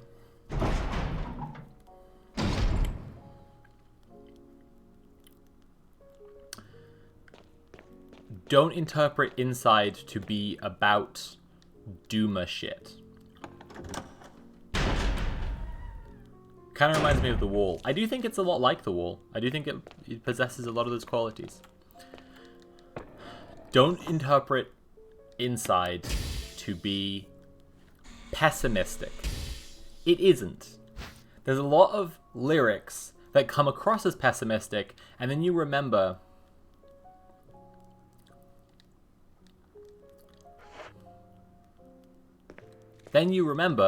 that, you know, the whole fucking point is he's depressed. And then you remember him talking about, like, backsliding in mental health, right? And you realize that what he's getting at with those lyrics is both a pessimistic view, like the world as he's experiencing it when he's depressed, but also just like lyrics about his depression and how, you know, you can never really know when you're fucking depressed how real your problems are or the world's problems are because, hey, you're depressed, right? First point being that funny feeling, right? Fantastic song. It hasn't been out of my head since I first watched the movie. Great song. I just knew right away, like, okay, that's the song. That's the song that's gonna, like, be remembered from this forever and ever and ever. So fucking good, right? And it just lists a lot of stuff. And like I say, you know, bombards you with stuff in a very similar way to the way that, like, Welcome to the Internet does. But your like, pattern seeking between it, like, is harder this time. He's deliberately, rather than, like, making this stuff that's, like, a lot of, like, extremism packed in Welcome to the Internet, this is just, like, there's this black pill wave of just, like, depressing shit, right? A gift shop at the gun range, a mass shooting at the mall, right? And it's just the constant absurdity of it, and it's the way that millennials and Zoomers, people on that cusp like me, but digital natives in general, don't seek out information because it benefits us or could be used in any useful way, but learning as a form of entertainment only. Like, I do this all the fucking time. It's why I like serial killers so much. There's just interesting stories. And I know that the information isn't going to benefit me ever as well. So it's just entertainment, right? But he talks about that, you know, and then he's also talking about derealization, and he's talking about his own, like, disassociation as a big subject of that song. When you get to the final song, are you fucking kidding me? Let me use the fuel canister, you son of a bitch! Oh my god, okay. Anyway. I can run now! Woo!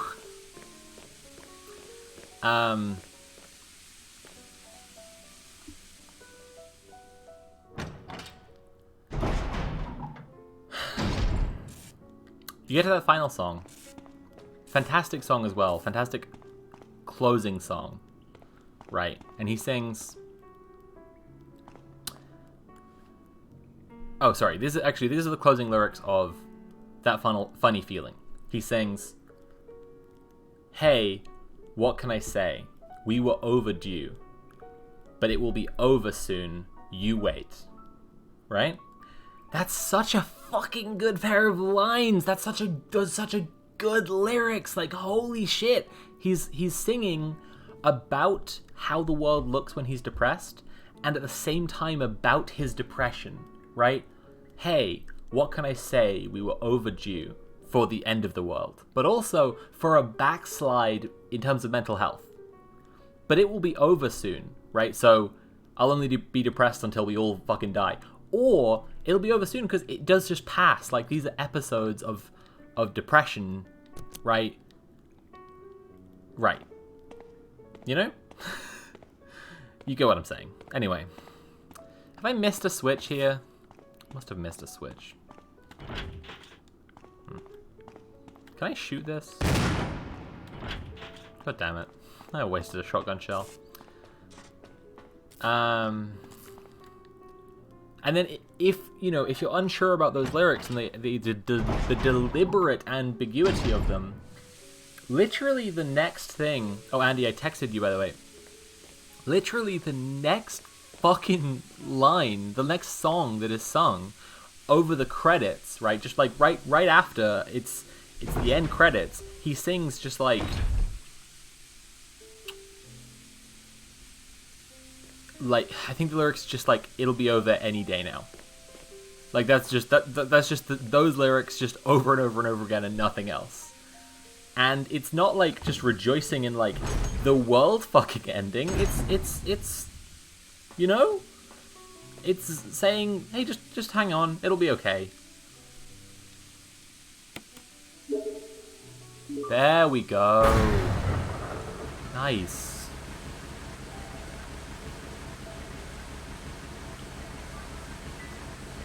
Cool. I can go get that elevator. Blah, blah, blah, blah, blah.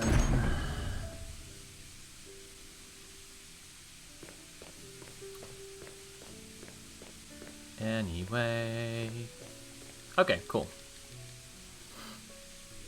I'm gonna go to my Discord for a sec. Go over, just run real quick. Over to my Discord and hopefully have a pal on. Fingers crossed. Just trying to find my messages to them. Here we go.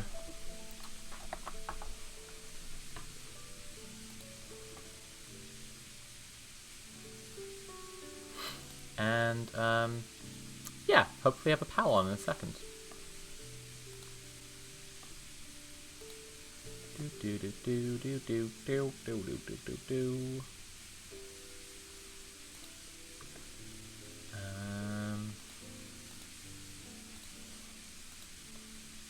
Yeah, because I gotta just focus on the walkthrough for a sec.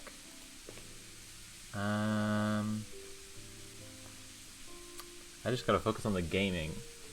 I'm gonna have a pal on who's very good at rambling a little bit.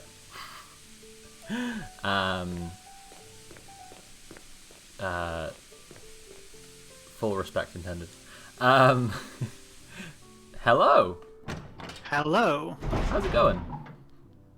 Pretty good. So this is Andy, who's been in chat so far. Andy, babe, I'm having you on because you're good at rambling a little bit, and I need to like zone into the game more because I'm still really baked, and I need you to just like say a bunch of words at me so I can focus on this game. Jill. Barry. Can you do it? Real quick, audience, give me a word. Start me with improv. We'll just go one word at a time. It'll be great. Please don't make any of the words butts. That just throws a whole wrench in the work.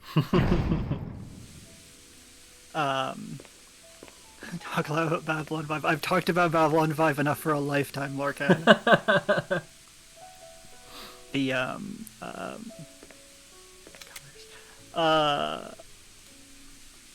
so he walks into the bar. I actually don't really like drinking at all. It's pretty fucking wild. I actually was recently thinking a lot about if this topic's a little too heavy, we can talk about something else. But substance abuse is a form of self-harm. Mm-hmm. I think that's a very accurate understanding of it in many regards. Yeah.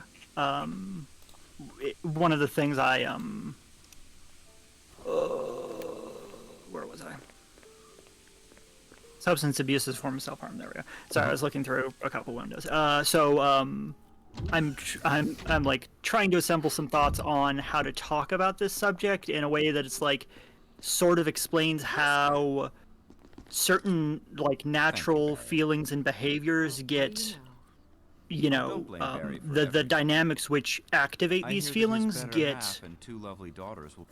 I don't want to say identified. I don't know if it's purposeful, but I know a lot of reactionaries talk in a way that would just set off somebody's RSD if they have it, and if they don't know that what the reactionary is saying is just not completely unserious bullshit.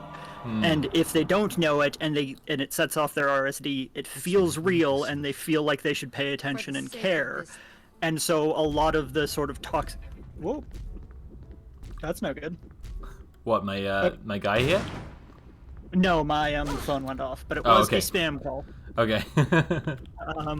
Anyway, so a lot of guys will just fall into these reactionary tropes and not even realize that they're kind of playing into these hugely misogynist ideologies, specifically like as a form of self-defense, and then they'll start doing things that harm them, like alcohol abuse, because they think that they have to, and it also helps stave off their bad feels, and they end up using alcohol as an abuse, or not as an abuse, as an excuse to act in all of the ways that are shitty, even though they hate acting like that, and it pisses them off even further.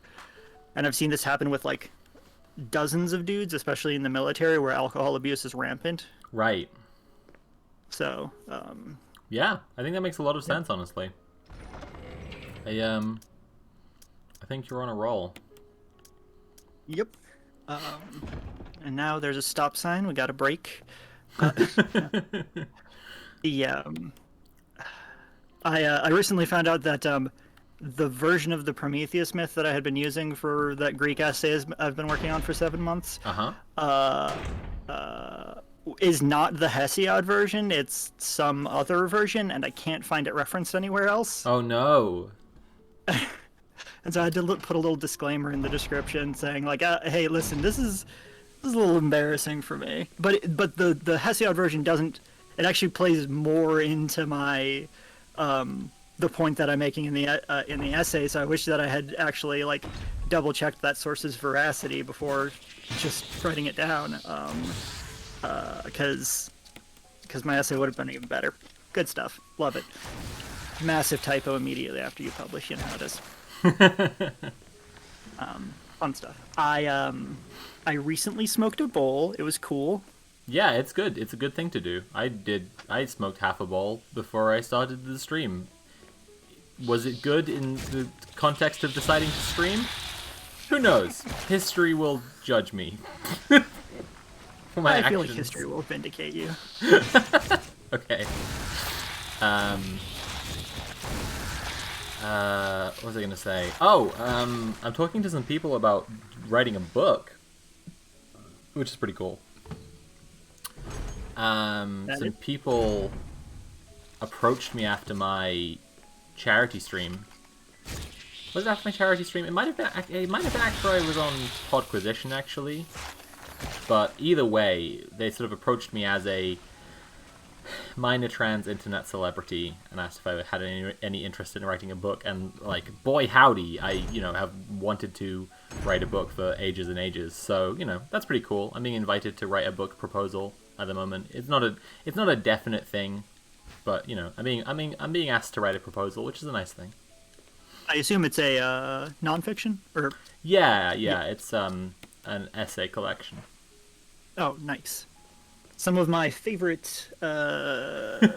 stuff have come out of essay collections. Some of my specific. favorite neo-reaction to Basilisk essay collection. um, Well, No, I mean, but as, yeah. as always, read Graeber. Everybody needs to read Graeber. Oh, Graeber. Oh, my sweet boy. Yeah. Possibilities, great essay collection. Right. Can't suggest it enough. Yeah, and I mean, I was just talking about this before you came on as well, and it's just the thing that I've been so invested in recently. But just like, doomerism is just so exactly what the people who enforce the status quo want from you is doomerism. They want you to think everything is doomed and that there's no way to improve anything, because then you'll just do nothing about it. The Nick Land method. Right, exactly. Or the Mencius Moldbug method. Oh yeah. And so like it's all the stuff that's like whatever, the world's going to end in 5 years. I was watching a movie. It was actually the first of the Teenage Apocalypse trilogy by Greg Araki. I'd really recommend it. It's called oh fuck, what it's called? Oh, Jesus Christ. It's called Totally Fucked Up. And it's really good, but it's and it's a bunch of like ostensibly live action real testimonials, like just real filming your friends, but it is all scripted, but like so like sort of all found footage almost. And like one of the characters at one point so it's just a bunch of like greasy 90s queers like all bumming around being like sad because life sucks. And one of them at one point just says, the world's going to end in 5 years. Like, just says that so matter-of-factly. And it just really struck me that, like, actually, like, teenagers have been assuming the world was going to be... have gone in 5 years' time forever. But, Yeah. But this in tangent with Graeber specifically, when Graeber outlines in Debt that, like, capitalism needs there to be an apocalypse... so that it can sell stuff, basically, and that capitalism sometimes will just manufacture that apocalypse by dooming us all. It's like, no, fucking, don't despair. That's exactly what they want. Yep. One of the things that like I've recently got into sort of a deep theory argument with somebody is basically whether or not, hypothetically, once we're done with our evolution, do we design society to prevent there from being any kind of way to revert back out of revolution? And how would doing that, how could we design that without violence? And I don't think that you really could.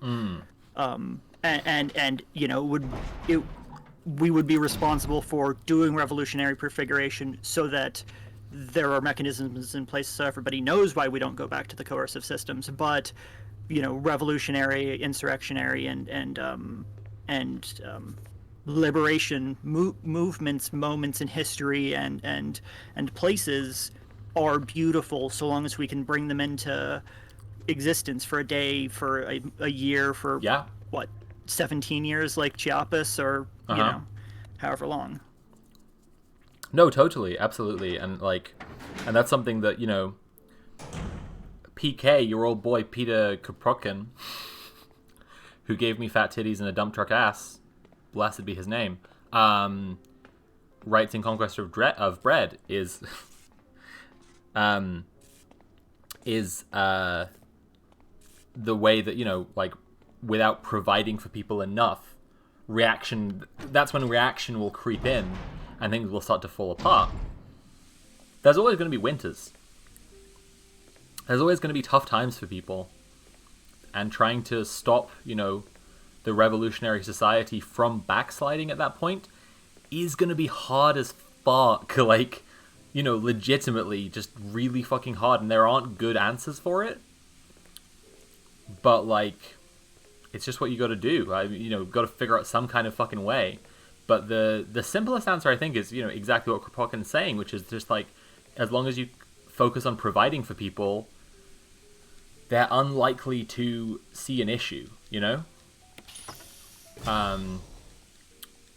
The more, you know, the more you can ensure everyone is happy and comfortable in society, like, they have no reason to backslide. Yeah, and in fact, the largest base of power for, you know, reactionaries for the ruling class both come from people who have no choice but to help in the first place, or they starve, or their family Right. starves, or they, you know, they go hot, you know, they die of heat or cold, or I mean, here's a soundbite that, like, certainly fucking haunts me constantly and is a really, really worthwhile quote. Hannah Arendt said that fascism draws from the fascism draws from the refuse of every class. And I just think that's so incredibly fucking true when you look at reactionaries and how they appeal to people, be it Steven Crowder, Ben Shapiro, or Caleb Maupin, or TERFs. These people talk the exact same way to their audiences, which, to be clear, is as fucking idiots. Like, they talk to them like they're fucking idiots. It's really embarrassing. But just with different aesthetics. Crowder's one is, if anything, more honest, because he talks like a fucking, like, dipshit. But, like, he still is treating them like they're stupid. The same way that Ben Shapiro is, only Ben Shapiro is doing it with the aesthetic of intellectualism. Caleb Maupin is doing it with the aesthetic of revolutionary communism. TERFs use the aesthetic of feminism. But they're all fascists. They're just all fascists. oh, absolutely.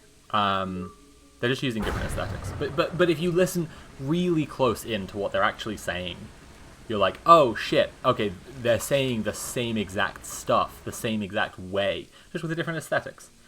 But here's idea number 2 to how you stop backsliding from the revolutionary society.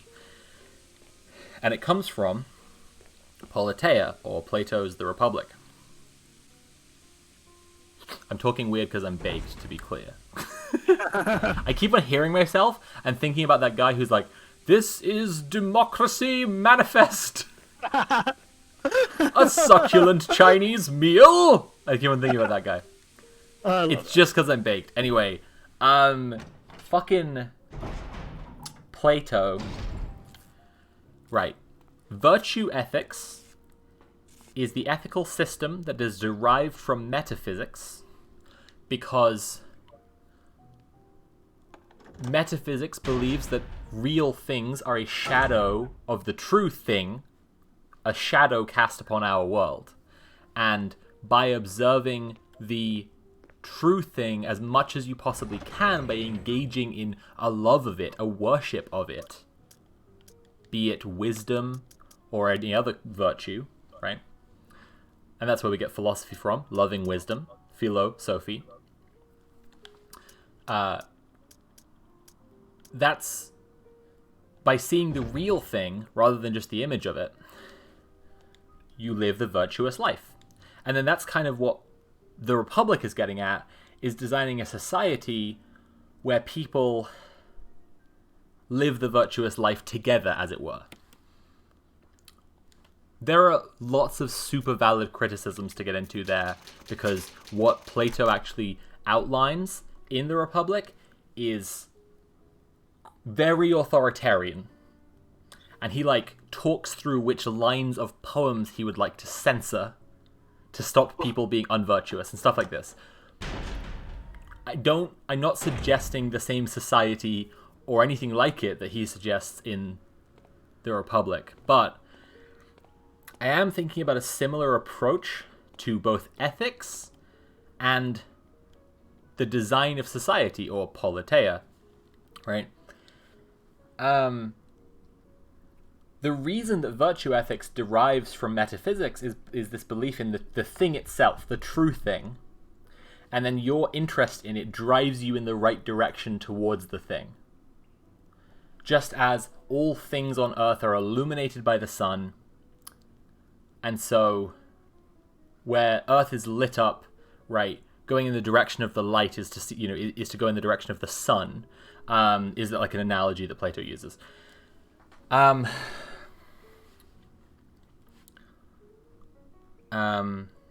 then he talks about candle flame being like a lesser version of the light or whatever.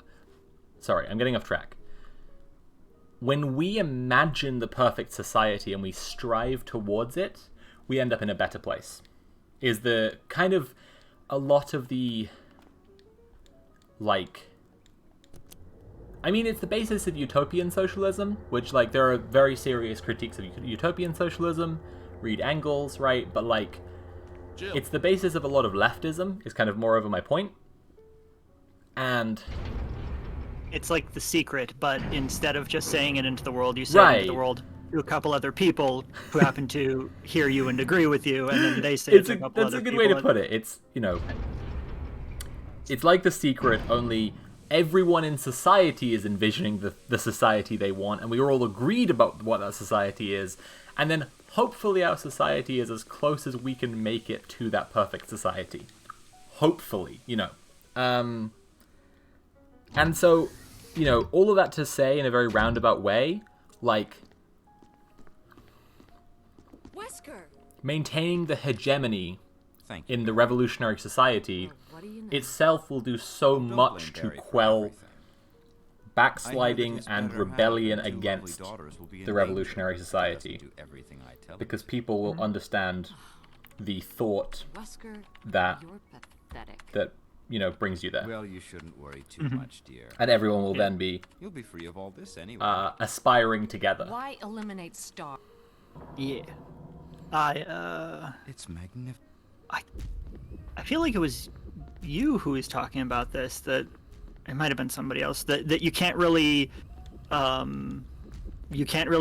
destroy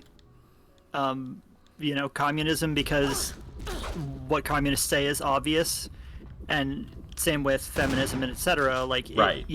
It is really fucked up that men get away with sexual assault super often, and that they have code phrases to explain to one another what actually happened in a way that doesn't make them culpable under the law. And it's fucked up that the boss takes away Right. 300 times more than the workers and etc.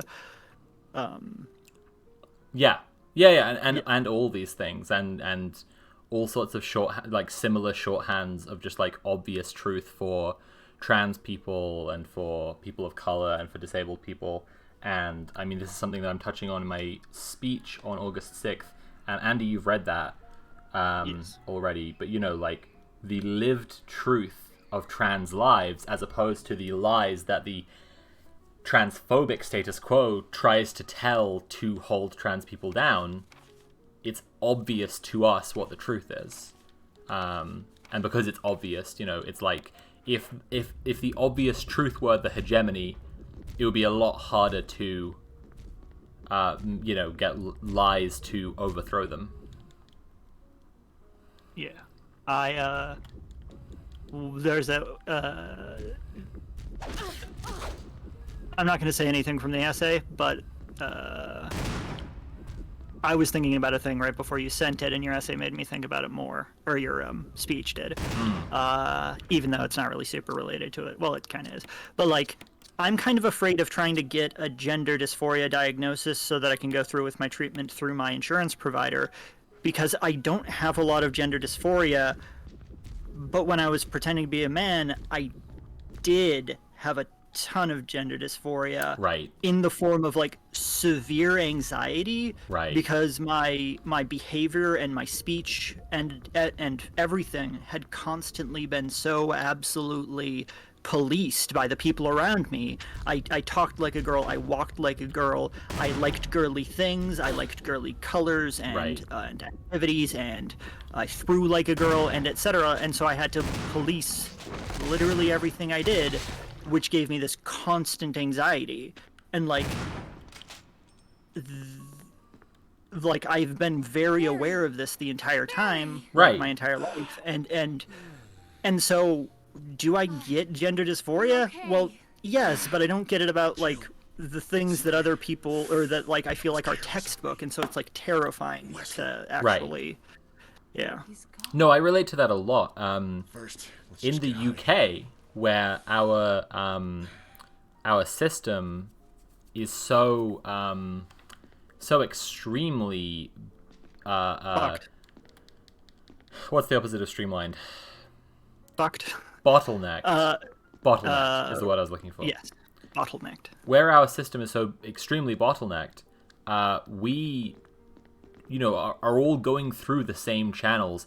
Many of us seeing the exact same doctors, and the result of this is that there's a huge amount of coaching and training where trans people, and I'm not even talking about elders, because fucking they killed all of our elders, but just trans people who've been through it recently or remember or whatever, coaching trans people who are about to seek their diagnosis and so on in how to answer the questions right to be like, yep, that's how you get the diagnosis. Like, it's just an accepted fact that we have to lie. Yeah. Like, just It's a completely it's performing your accepted thing. condition. And like, if you get really, really, really good doctors, must have set it off. then they do the coaching too, because they know all the textbook examples of dysphoria and all this stuff, and the very need for a dysphoria diagnosis, and all of this is fucking bullshit, right? If you get good doctors, they are basically coaching you into giving the right answers as well. It's Yeah. fucked. It's really fucked. And my point is, like, that's a relatable problem, and I get you 100%. Yes. We have trans senpais, not trans elders. Yeah. Oof. And you want a yeah. baby tran, you're just a baka tran. That's good stuff. It's and just the absolute clusterfuck that is medicine through the state is just Yeah. Totally, yeah. also one of the biggest problems that I've noticed with the American healthcare system is that because labor exists on a market, doctors are incentivized to make it harder for people to become doctors, even if they do have high enough scores or whatever, Right. or are well enough qualified to join the school. They want to make it as hard as possible so that there are as few doctors as possible, so that the price of their skills remains very high. But then that means that the consumer, everybody, gets fucked. Yeah, So, that sounds about right. Yeah, it's I mean, sorry, like I don't mean to be cold about it. I just No, mean, you just reminded me of a thing, but go ahead. Sorry. no, I just like my reaction to it is just like, yeah, because like being so used to having socialized medicine, it's just like yeah, that's why it's obviously a bad idea to introduce the market to this thing. But then that's what our fucking government is doing right now is, as opposed to your government where they're trying to protect the market in medicine, our government is actively trying to introduce it right now, and it's just like, the step to getting better might be hard to take, but the step directly towards being worse is just like, what the fuck? Yeah. The thing that this conversation made me think of is I've been working on this essay with my doctor mom, who helped me learn all the stuff about trans medicine we were talking about earlier. But the thing that we're working on is like examining the literature regarding discrimination and malpractice and structural racism against people of varying disadvantaged groups, whatever, people of color, women, people in sexual minorities, etc., and how, because a lot of like bad science was allowed into the literature early enough, Uh-huh. a lot of people experience what I've been calling structural malpractice, where because nobody gave a shit enough to actually like double check racists or misogynists or transphobes, etc. Something is in the textbook that is just racist, misogynist, transphobic, etc. And as a result of this, doctors learn a wrong and bad thing. Like the opioid crisis primarily affects white people because doctors are taught that black people do not experience physical pain the same way, and they don't need or want the medicine, so you shouldn't bother offering it to them. Right? And so, and this goes all the way back to Dysesthesia aethiopica, the fake disease invented by race scientists to explain why black people were the best kind of slaves, because they didn't feel pain the same way. Totally. And so it is structural racism, but the specific type of structural racism is structural malpractice, and that's what trans people are experiencing pretty much everywhere. Right, which is like the point that I get to in my speech, in comparing, and I don't mind spoiling this for people who may see the speech in August. Like, I compare the Hillsborough disaster and the reaction to it against the way that trans medicine is mishandled now in the UK, because they're both deeply institutional failures, based on layers upon layers upon layers of incompetence and neglect. But yeah, like, people who want a better understanding of that exact process that you're describing, like the way that wrong things get compounded and taught as just like the truth, should read Orientalism by Edward J. Said, because that is the process of Orientalism. Orientalism, it resembles biblical literalism, in the way that it just takes texts as like these canon sources that are good and true because they are good and true, and their own good and trueness proves it. And that's that's how racist sources about foreign peoples, places, and cultures are treated by racists. Like, yeah, and then when racism is normalized, it's how they're treated by everyone, which is worse. Yeah. I was trying to find out if I could get Orientalism by Edward Said in audiobook form on YouTube, and I do not see a good copy. On Audible, there's a good copy. Yeah, but...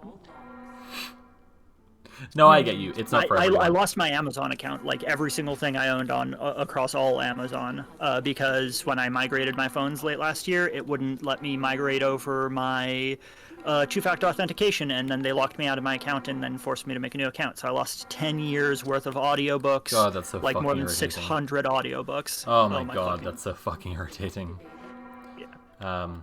In general, though, just for the listeners' sake, I would say, like, getting an Audible subscription has been a very good decision on my part. I really, like, it is good being able to just, like, get one, any one audiobook whenever. Like, getting the, I've found and read some of my favorite books, including my actual, like, most favorite fiction books, through having an Audible subscription. The Mars Trilogy by Kim Stanley Robinson. Oh, so good. Yeah, I read through, I listened to on Audible, and I love those books. They're, yeah, like I said, my favorite fiction books. And then I've also just, like, learned a lot of stuff. I keep on saying that oh, for fuck's sake. Where's the fuse unit? What the fuck? Oh, this is the fuse unit. What the fuck? Why is it there? Whatever. Maybe I'm supposed to be being chased or something. Sorry. I keep on saying, like, when there's the possibility of sponsorship, that, like, yeah, Audible should really, really sponsor me. Like, it's one of the more common things, like, more common sponsors that you can be approached about, like, as a possibility. And I'm like, yeah, they should really, really sponsor me, because, like, fucking practically all my research is done through Audible at this point. First. Chris. Yeah, Would you let me have because my it's easy moments to just too? like play, I don't know, All right. 50 Well, hours let me of go to Resident Hellpoint. Evil games while listening to an audiobook of a book I want to read. That's yeah. I have been like, I don't even remember what my first audiobook was, but since I had basically a 2-hour long commute every day, I would pop that in and finish a book every freaking week. And Right. versus the previous year before I started, where I finished none books because all of my free time was taken up driving, right? And so ever since then, when I'm at my computer, when I'm anything that doesn't involve my ears or reading, I'm constantly listening to audiobooks. Yeah, totally. Love it. Yeah, it's good. It's good stuff. Am I? Oh my god. What am I doing at this point? I should mean- pause so that the timer doesn't tick down anymore. Okay. Yes. What is What is what? fuck.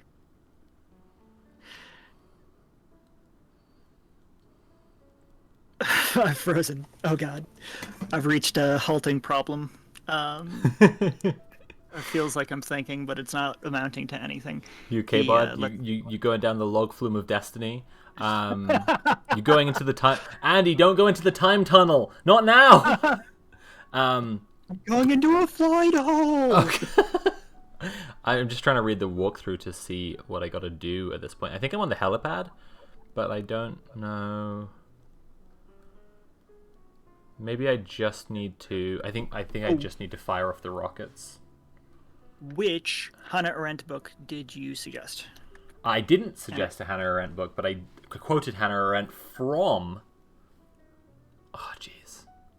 On the Origins of Totalitarianism, which is largely about anti-Semitism, largely about Nazism, and nasty shit that Stalin did. But it is very good philosophical text when it as regards anti-Semitism, which I'm increasingly coming to view as I'm feeling increasingly like anti-Semitism is the way in which it's unique is the specific brand of bigotry is so deeply tied to conspiratorial logic. Like even more than most other shit. Like bigotry and reactionary ideas generally just super are. But then it's like anti-Semitism, it's like so deeply in there. It's like the primary three ways that that I've noticed kind of racism manifesting, I think, are like Orientalism. You other a people; they're so Yeah. different that our cultures can't mix. And then Right. lessering, they need to be subservient to us. And then mythologizing, Right. inventing weird stuff like the Elders of Zion and blood libel and etc. Right, which is totally. clearly conspiratorial. Right. Yeah. I mean, 100%. And oh, am I gonna fucking die now? I think I'm gonna fucking die because I don't have any of the shit I need. This blows. My fam. My Oh, go ahead. Oh, there's a big boy here, huh? yeah, a great big large guy. New type of guy. New type of guy just dropped. Oh, good. I do have shotgun ammo. That's good. Well, that's all I really need, I think. Oh shit! It's got Barry. There we go. That's better. I'm just shooting him in the ass over and over again, basically. Oh no! Oh, I'm dead. I'm dead as hell. Yes, I think that's all like a very good. Yeah, that's a good analysis. Honestly, like there's the logic of race is white people view the outside races who aren't in your society, and that's Orientalism, like you were saying, and then yeah, like lesser races in your society, and then this like almost unique, and there are some other examples of it, but they're much rarer, but almost unique example of like viewing Jews as being wrongfully above them, like they should be below them because the white supremacist logic is that white people should be at the the top, but they're not, and it's because of a sinister conspiracy. You became a Jill sandwich? Oh my god. How could you say such a thing? Wait, do I have to load from a fucking save right now? That's bullshit. Judging by the blood effect, I believe that would be a sloppy Jill. Yeah, that's right. Have I done... I've done the nitrous thing. Not nitrous, what's it called? The fuel thing already, though. That's good. Okay. MILF sandwich. Wow. True. Powerful.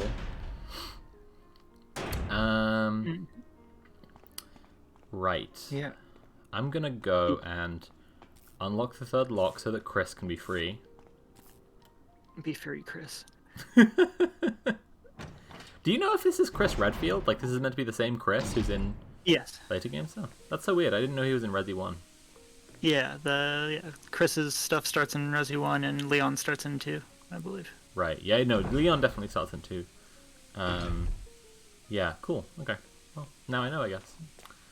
Right, let's unlock that third bad boy.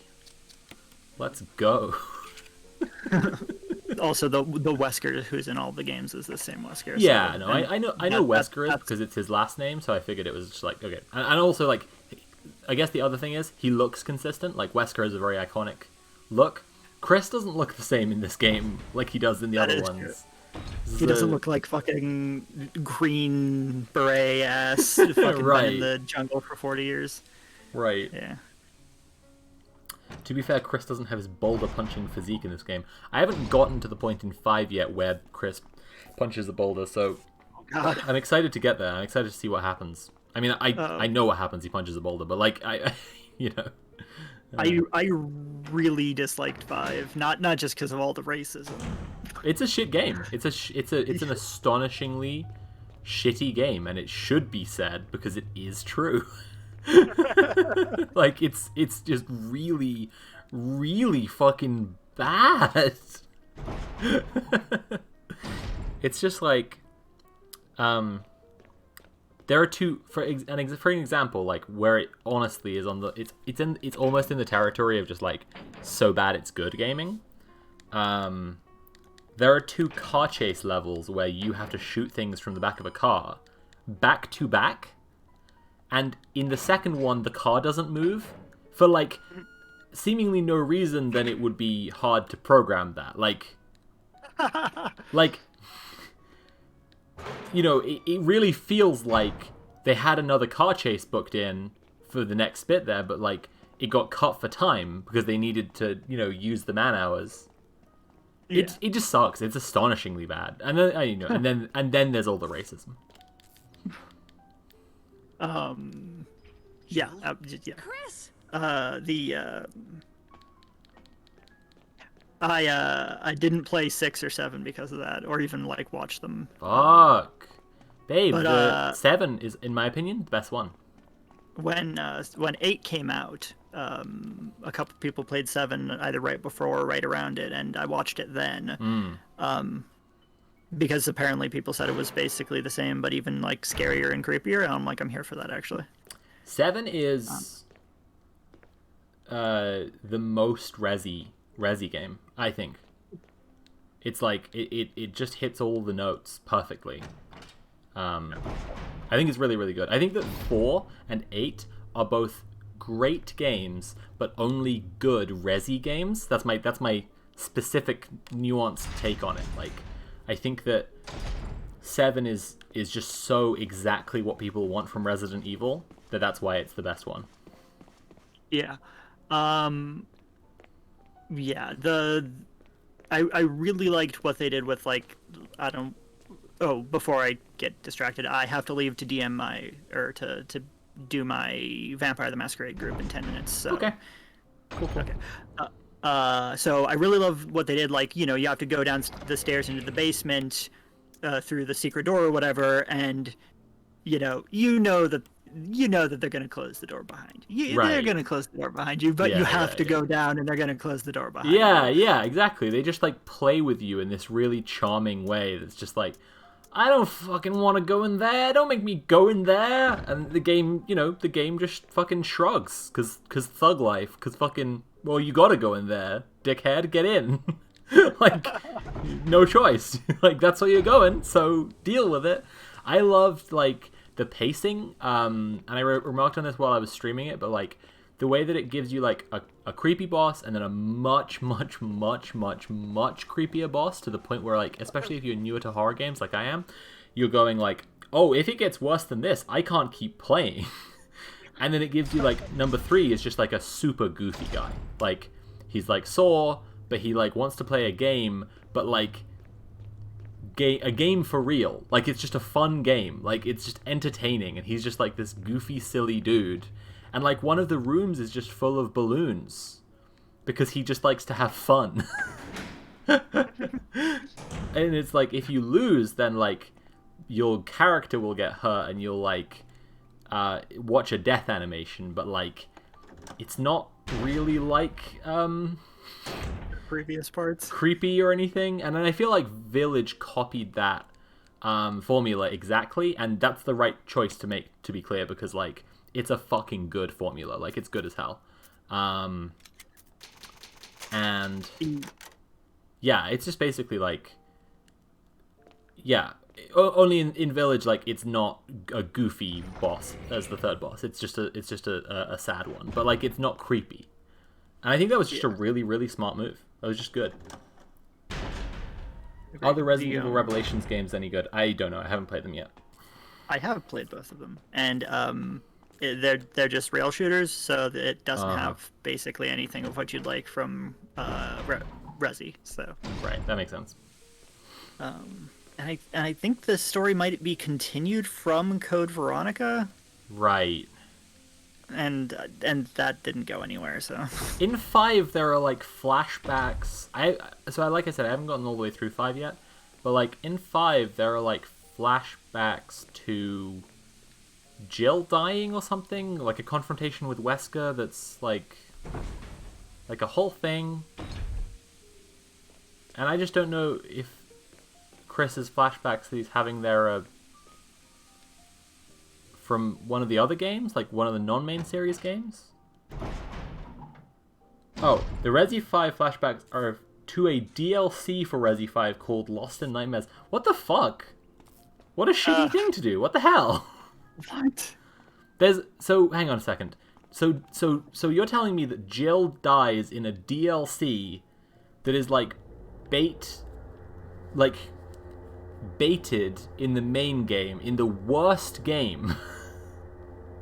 What the fuck? That era of gaming, when they were just first starting to add in DLCs and stuff, was probably Jill. my least favorite, on account of it being new and me not just being resigned to it. Right. But that's pretty shitty, yeah. Even as far as the rest of it goes, like day one fucking- DLC that's just on the disc, yeah. Well, That's fucking ridiculous. yeah. Yeah. Yeah. Okay, well, yeah, if you've got to head off to your thing, like, feel free. It's been great to have you. Yeah. Do you want to plug anything? I have a YouTube channel and a new video coming out in next Thursday, not 2 days from now, but 9 days from now, on the 15th. There we go. And it's up for patrons right now, and it's about how to read a story to elaborate the material conditions of a society, or along with the material conditions of a society, to explain why a ruling class would choose a particular religious myth to support. Nice. Yeah, and Yeah. the next part of it's going to be the actual good part of the analysis, as opposed to just kind of a primer so that people don't feel like I'm quite talking out of my ass. Well, I think people need the primer, like, Yeah. But yeah, that's awesome. Yeah, there's a typo in the essay where I say the next part of this video, because I had to cut up the script into 2 videos. So Ah, dang. All right. Thank you very much for having me on. Yeah, Love no to come worries. on Thanks again. for being on. Bye. Bye-bye. Let me just... Okay, skip that. I'm just waiting to skip through these cutscenes. Is there a link to Andy's channel? Oh, shit. Andy is Pamphleteer on YouTube, and I hope someone, maybe Lorcan, if Lorcan's here, I'm not sure. I hope somebody can get the link, because I got to do something else just now. I got to do something. Very strange. Oh, cool, Andy's there. That's good. Okay, so Andy's posted the link. There it is. There's Andy's channel. It's a great channel. I strongly recommend it. In particular, she and her wife did a really, really, really good video based on my video poem Being Seen, and I really loved that video. It made me cry a whole bunch. It was good as hell. Yeah, just a really good video. Would recommend.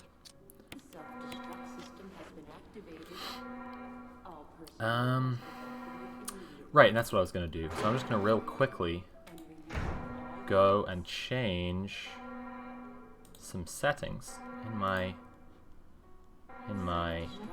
oh my god. Yep. Save. Okay, and now I'm hanging out. Oh shit, no wait, I need my Streamlabs open. There we go.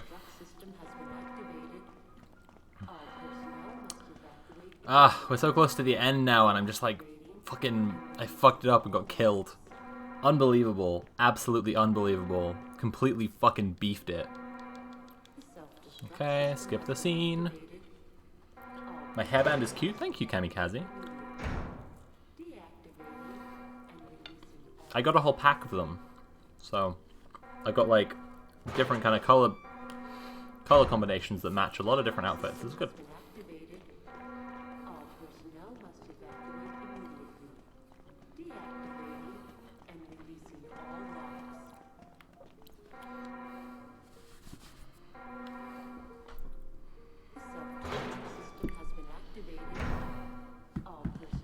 Come on, let's go. Okay. Nope, keep going. Fuck. Oh, these fucking camera angles. Goddamn shit. You know, if I could get to a fucking typewriter right now, I could save and not have to go through that whole fucking thing again next time. Which would IMO be cool. Just my personal feeling, it would be cool to not have to go through that whole ass fucking ordeal if the tyrant kills me again. Is Chris a himbo? See, this is where we're hitting another stumbling block. Ethan didn't appear to be kind-hearted, but was stupid, but doesn't have a face, so can't exactly be said to be hot. Chris, it's like, he's a handsome boy for sure. Is he well-meaning? I can't say. Maybe when I play through Resi 1 as Chris, he'll reveal himself as being a little bit simple. But not to my knowledge. So, I mean, we'll see. We'll see.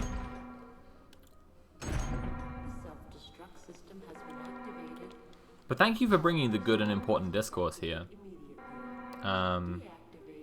It's very useful to be able to finally have the conversations that the establishment doesn't want you to have.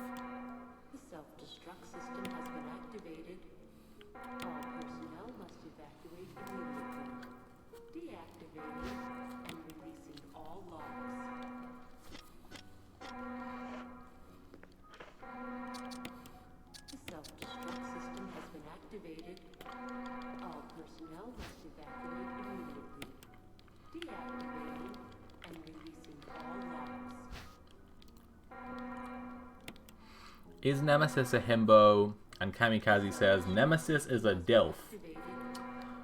Okay, I think I'm gonna log off.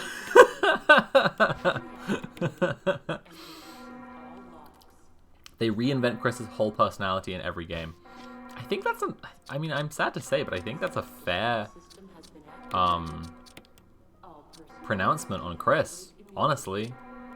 Fucking dude's just all over the place in a way that I rarely see male characters get written. Usually male characters, it's way more like, you know, all the agency, all the decision making, all the rational decision making. And Chris is just like, what is going on?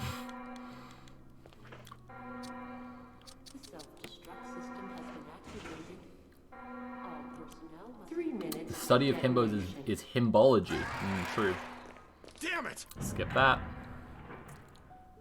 Okay, so now I use the signal rockets, but I don't have any fucking. I need some. I need more ammo. I think. Like.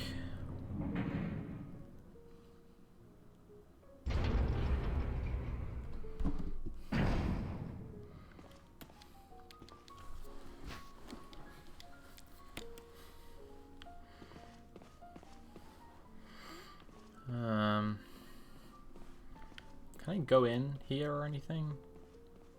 No, that's like an invisible wall there. Okay, looks like I can't really go in anything, so I'm just gonna put down the guy, use it, skip this scene. Oh my god, Jesus fucking Christ. What?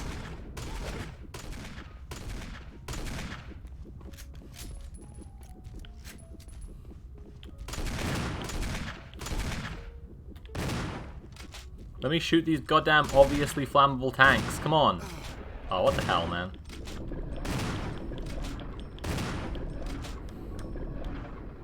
Let's just use a little bit of that herb.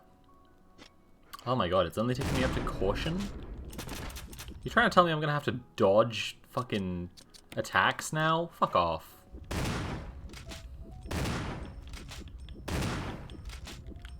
No!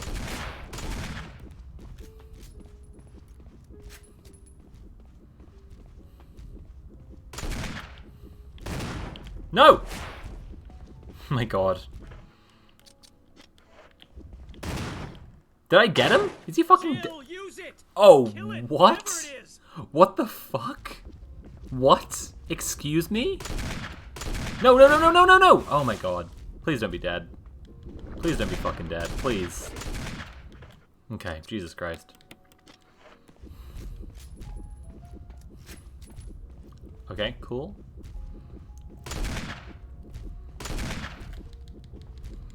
Okay, let's fucking go, baby. Fuck yes. No, wait. I didn't equip the thing. Shit. Jill. What? What the fuck is that animation? No way. He's just standing there like he might as well be fucking T-posing. What the fuck? What the fuck? Oh my god. Knife only tyrant fight? Jesus Christ. I don't think I'll ever play these games knife only. Just to be clear about it, like, I don't know how much, if there's any demand, but like, I really don't think that I will. I might like play them all through. I've been considering the idea of doing like a big charity stream where I kind of play them all back to back. But I'm not gonna play any of these games knife only.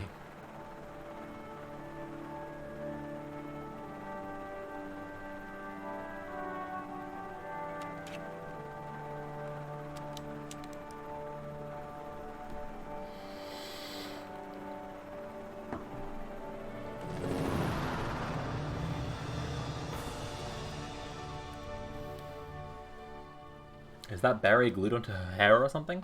Barry has a very tight band that like, kind of like sits around your head. So it is kind of wedged on there.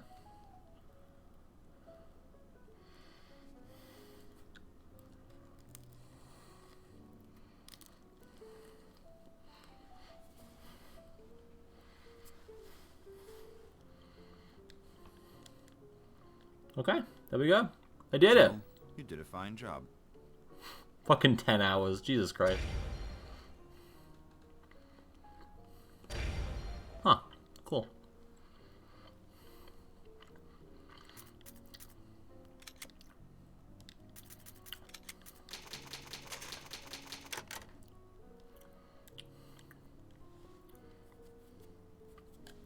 Okay, I'm gonna take a 10-minute break. Hang on, is this how I'm gonna do this? I am gonna take an hour-long break.